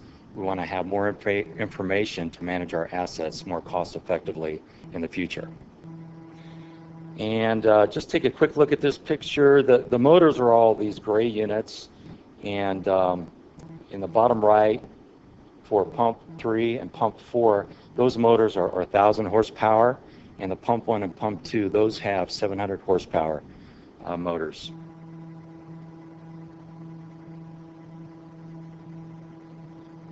So right now we're about 95% complete on this $4.3 million project. It was SRF funded. Thomas Hayne Company also working on this project, and we've completed the conversion from 2400 to 4160 volts, and the new high efficiency motors are in place, 2 700s and 2,000 horsepower units. The electrical and SCADA work is almost entirely complete, and as Julie mentioned earlier, our 60-day commissioning test is starting today. So great progress out there, and also a great job, Julie, on keeping this project rolling. Had a lot of challenges, especially with the pumps lately. Here's kind of how the outside is looking. We're just completing some final site work, and if you remember, the big electrical yard in front is gone. That went to the old electrical service. And here's another look inside. Just a little update. Status on the pumps. As Julie mentioned, pump 3 is there today, and this morning our pumps crew is out there getting that hooked up. Pump 4 is on the 1,000 horsepower motor. That was rebuilt about 2 years ago and looking good. As Julie mentioned, pump 1 has vibration issues. Pump 2 in the back, it's being worked on. That is operating off its curve, and looks like we'll be getting another 700 horsepower pump, next year. Thank you. So finally, we come to the plant on our primary clarifier, number 1, and aeration basin, number 2, rehabilitation project. Real quick, we wanted to restore failing process units and protect concrete from further degradation, extend the life cycle at least 20 more years, and improve our plant hydraulics. So just to orient yourself, in the middle of the photo, starting with the headworks, following the process flow would go to PC1 or PC2, and then on to one of the aeration basins. So as you recall, last year we completed the PC2 AB1 project. So this is the other half of that plan. We're doing PC1 and AB2 this year. So I'll just take a quick look at each one of those components. On PC1, we just recently started this part of the work, so about 20% complete, and this element was about $600,000. It's being completed by FAR Construction out of Sparks, and a lot of that 600 is going for a new drive and mechanism, and but they'll also be doing repair and coating work on the concrete and replacing the grout floor. And here's a look at the new stainless steel mechanism, which is being staged for installation on PC1. So that's sitting out here right now, getting ready for installation in the near future. Then finally on AB2, similar to AB1, we started on this in late April, early May. It's 90% complete, all the coating work is in. This component was $1.1 million, also completed by FAR Construction. All the concrete repairs and coatings are complete. We're doing some spot repairs on the coating right now.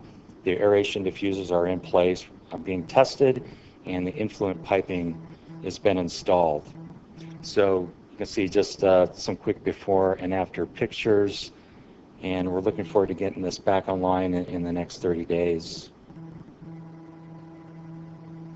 So there's our kind of 6 major construction projects, 20 million, it's kind of spread from State Line to Woodford's.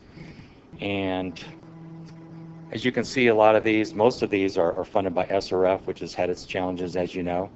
And with that, I'll leave it, open it up to some questions and comments before I pass it over to Julie.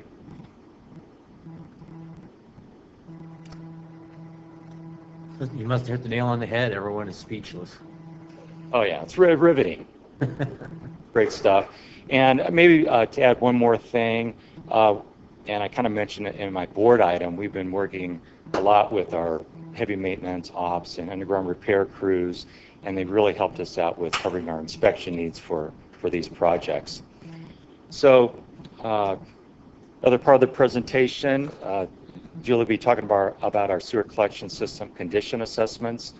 As I think you've heard, you know, we had a big winter last year, lots of I&I in our system that really stressed our collection system, stressed our pump stations, stressed our treatment plant.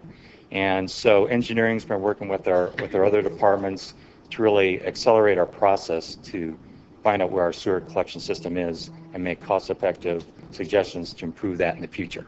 So with that,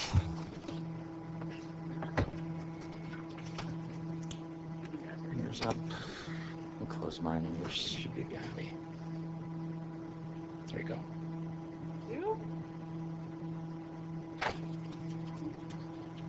So last week, that I come give you guys an update of what we're doing on kind of the asset management side of things with the gravity sewer system. We've made a lot of progress recently, and so we just kind of want to show you the direction that we're heading.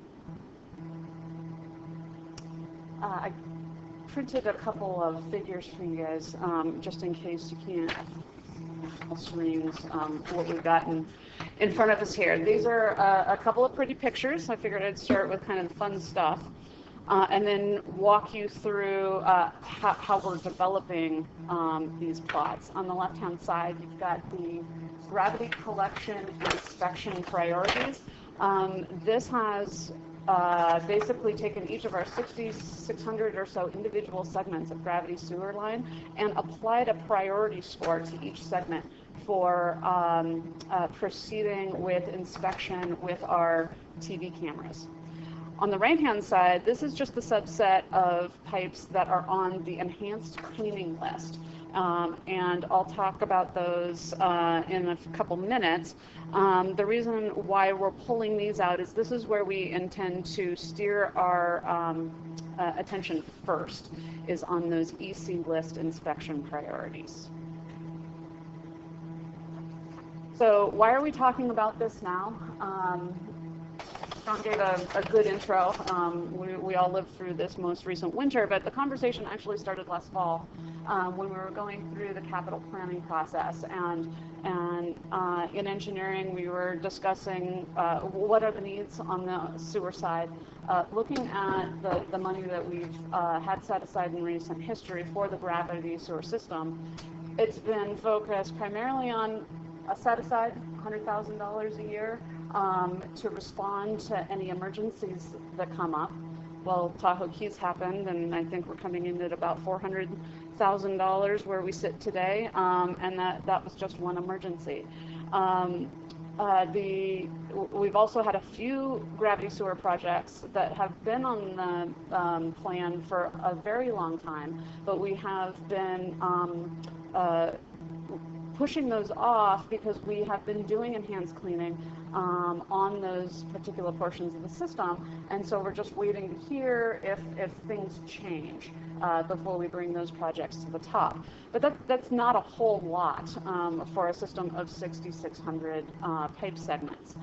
So the conversation that we were having at the time was really geared around, well, what do we know quickly about our system that would allow us to start prioritizing projects in other areas? And the things that quickly come to mind are age of the system. You know, we have a a very common age on most of our system, it having been constructed over a very short period of time. You're all aware of that. But then we also know that the system is also primarily AC pipe. So the material is another thing that we quickly know about our system.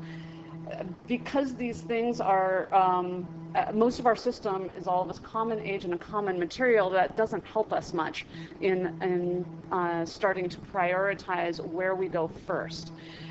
So we're having to think bigger and look at environmental factors for our individual pipes, and so that's where this process is leading.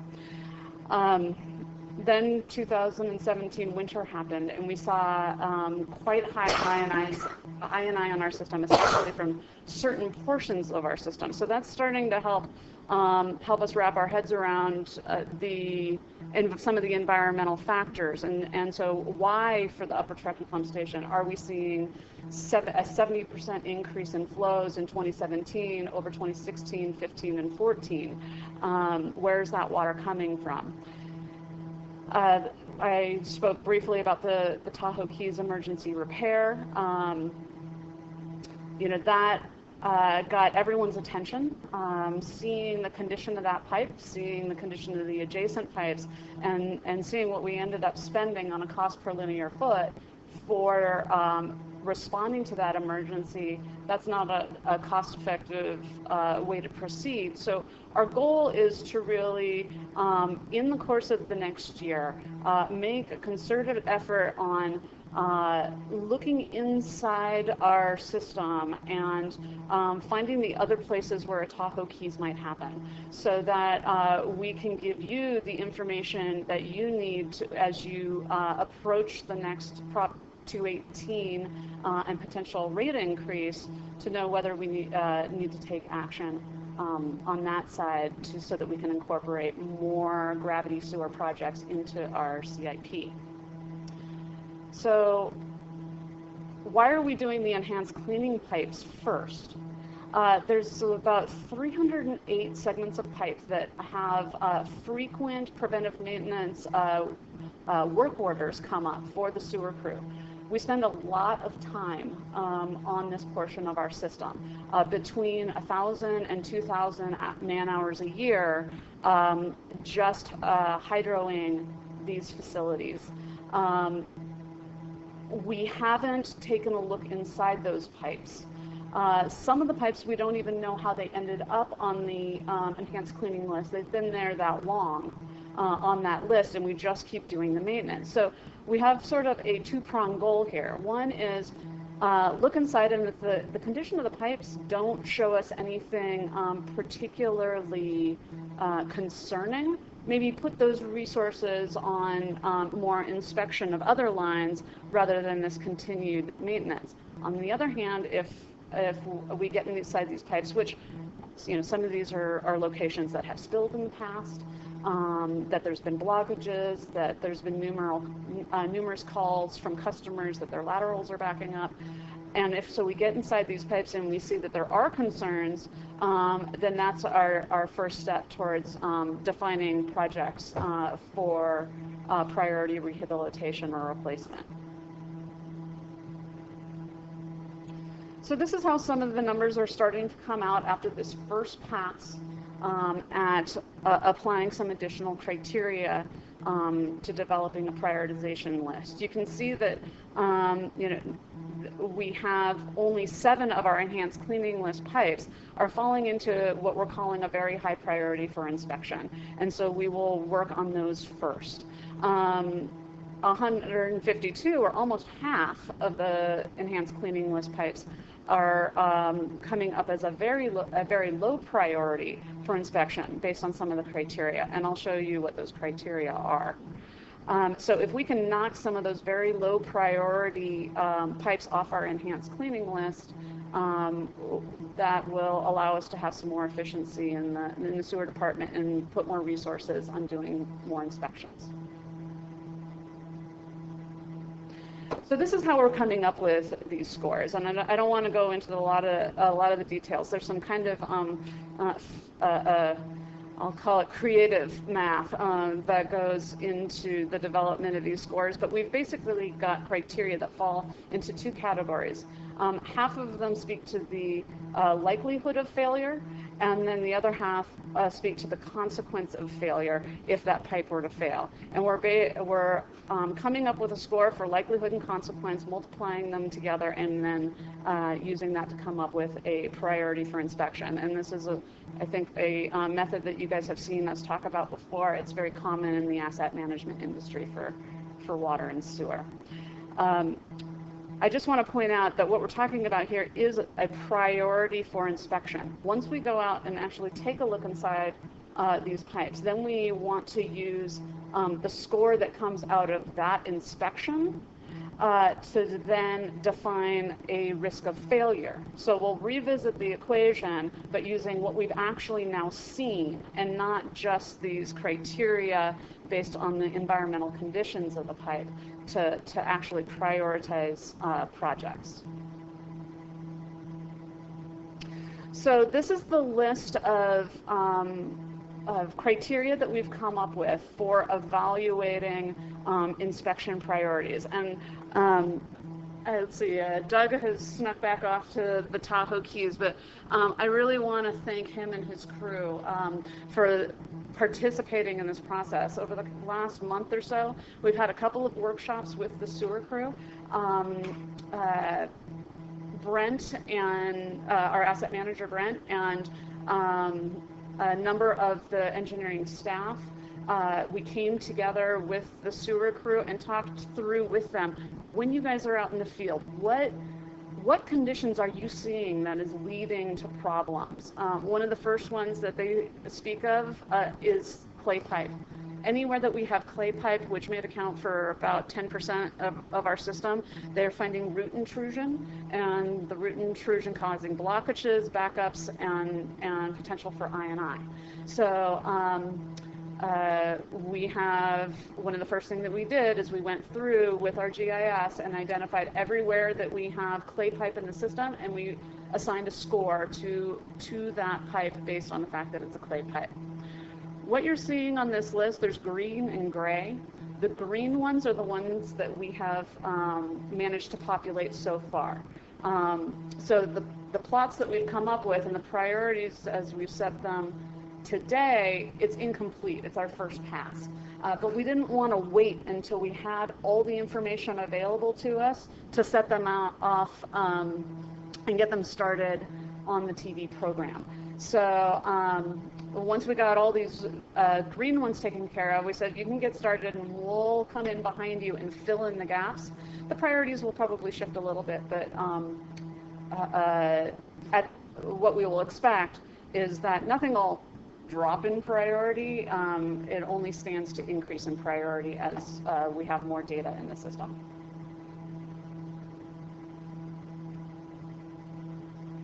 So these were the likelihood of failure criteria. They were grouped into maintenance, system design, and environmental factors. And we have a similar list of factors contributing to the consequence of failure. Again, the ones that are listed in green are the ones that are already being used to develop the priority list. And we'll come in with the other gray ones as we're able to complete that. So if they're below high groundwater, they're not as much of a priority? If they're below high groundwater, they are more of Should be more. Higher. Yeah. Should be more. Yeah, exactly. And you'll see some, groundwater is actually coming up on both sides of the equation. So on the consequence side, below high groundwater gives it a high score because if you have to go in and replace the line like we saw out at Tahoe Keys, You go swimming. it's slow and expensive to do that. And on the likelihood side, we have pipe located between high and low groundwater. So that factor speaks to the fact that AC pipe in particular, if it's exposed to this wetting drying cycle on a seasonal basis, that can actually accelerate the failure of the pipe. So we want to know where we have that condition where it's either not fully submerged or not fully dry. Well, they're also finding out there's a bacteria that tends to grow on that, and so it's starting to eat it from the outside as well as the inside of the pipe. Right. So it's a high risk. Exactly. And I've noticed that, like in the Keys and several other areas that are, probably got high water, you don't have those down as they're low priority. So Do you think that'll change? I think that'll change Okay. because, and also what we did is we looked at each of these criteria individually and talked about its contribution to a failure. Some of these maybe, if you're talking about a score of 1 to 5 and 5 being worse, some of these might, if it's true that it's a clay pipe, that might make it a 3, not a 5. Because we don't want everything to end up as a 5, because again, that doesn't help us prioritize. And then as we get the groundwater information into it, and Tiffany, before she went out on the meters, was talking to Lahontan about regional first water maps and seasonal variation in that first water level. Then we'll get that information in, and you'll see those Tahoe Keys ones move up. Some of the other meadow areas like Bijou and some of those would probably be problem areas, especially because Bijou, along Glenwood in that area was one of the first sewer lines to go in back in the... Right. What a job to replace those. Yeah. Yeah, so we talked about whether to put age as a factor on the list as far as determining the likelihood for failure. But we realized when we're talking about them all going in over the course of an 8, 10, 12-year period, it didn't seem like it was going to help us, again, prioritize. Because they were built so close together, any Right. one of them Right. could end up being a problem. The one place where we do have age built into this assessment, on the maintenance for material type 1 AC, that actually speaks to age, because prior to 1960, the formula that was used for the production of the AC pipe, based on the research that I've done, was being found to be more susceptible to failure. So this actually is an age criteria. If the pipe is identified as AC in our GIS and the install date was prior to 1960, we gave that a high score for priority for inspection to see how it's doing. Yeah, HDR did some studies on that. I don't know if you've seen Yeah, those. that's the one I was looking at, Okay. with East Bay Mud and the... Yeah, so, they're but in general pressurized too, AC. they looked at a lot of areas, but the one figure they had in there was that for AC pipe that was over 50 years old, they expected 1 incident or break per mile per year, which is, 40, and we got 340 breaks a year. We're in trouble. We got to start. Yeah. So back to these figures, now that you know a little bit about how the priorities were derived and what some of these colors mean, you can see that our focus needs to be on some of these trunk mains, these ones that are out near the meadows. And Chris was here earlier with the request for the Bobcat Toolcat. That's going to help us get to some of these locations that we haven't seen before. A lot of these mains that are coming up in red and orange, they are a combination of proximity to a waterway, the size of the main being greater than 12 inches, the mains being flat, and the mains being in critical roadways. So Highway 89, Highway 50, Pioneer Trail. So that's where we are today. So the last thing I just want to talk about was the next steps and where we plan on going in the next year and beyond. We've talked to the underground sewer crew, and they are going to do their best to get the EC pipes, the enhanced cleaning pipes, inspected this season. With our one camera truck, we foresee that we should be able to complete 25 inspections a week for the remainder of the season. Let's see, what else?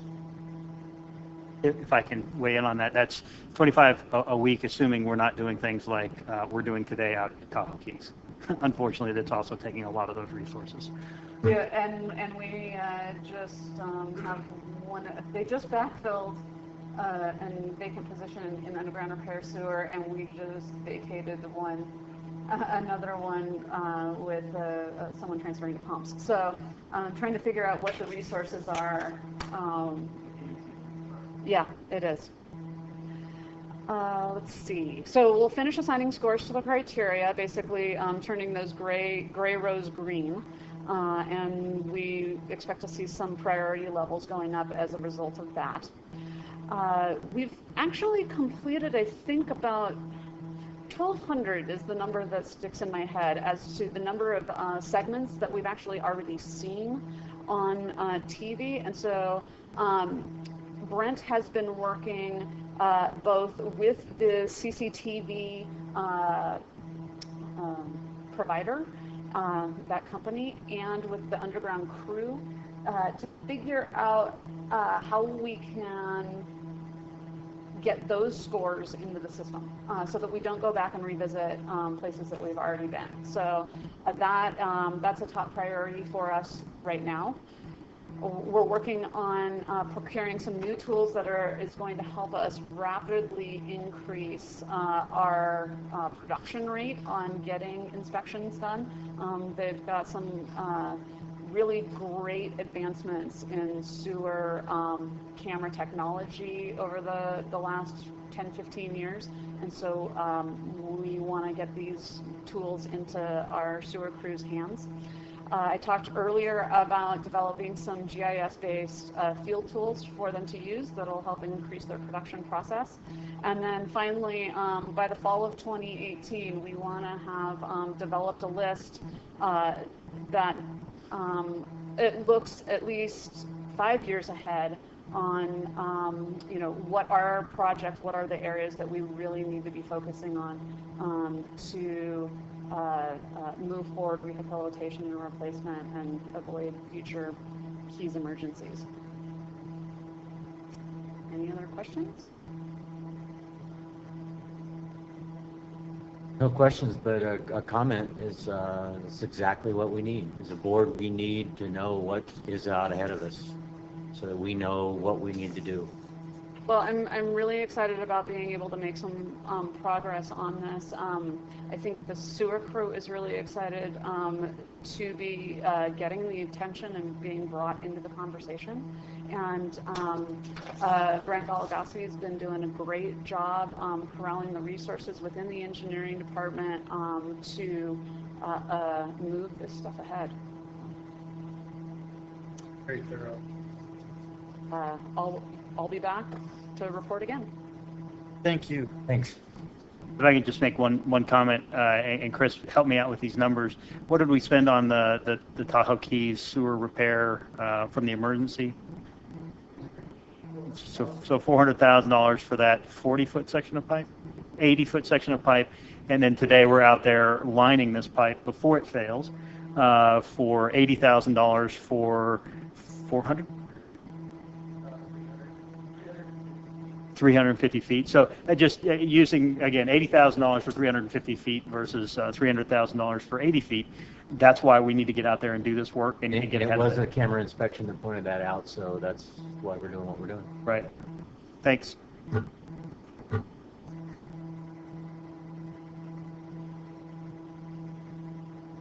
Okay. Well, let's see if I'm getting ahead of myself again this time. Staff reports, notice of past and future meetings. Richard, was there any information you wanted to talk about? In the closed session? Closed session? Yeah, I emailed Beth Sharon to see if the hearing had actually taken place, and she did not respond. So okay, so we have nothing. We have nothing to talk about. Okay. Well, if there's nothing else, then let's adjourn this meeting. Thanks, Armin. That was very thorough. Yeah, that's the kind of stuff we need to know. I wonder if when this gets ready to go, and it looks like it is, it'd be better to move it than Remember, this is inspection priority, not work priority. I know.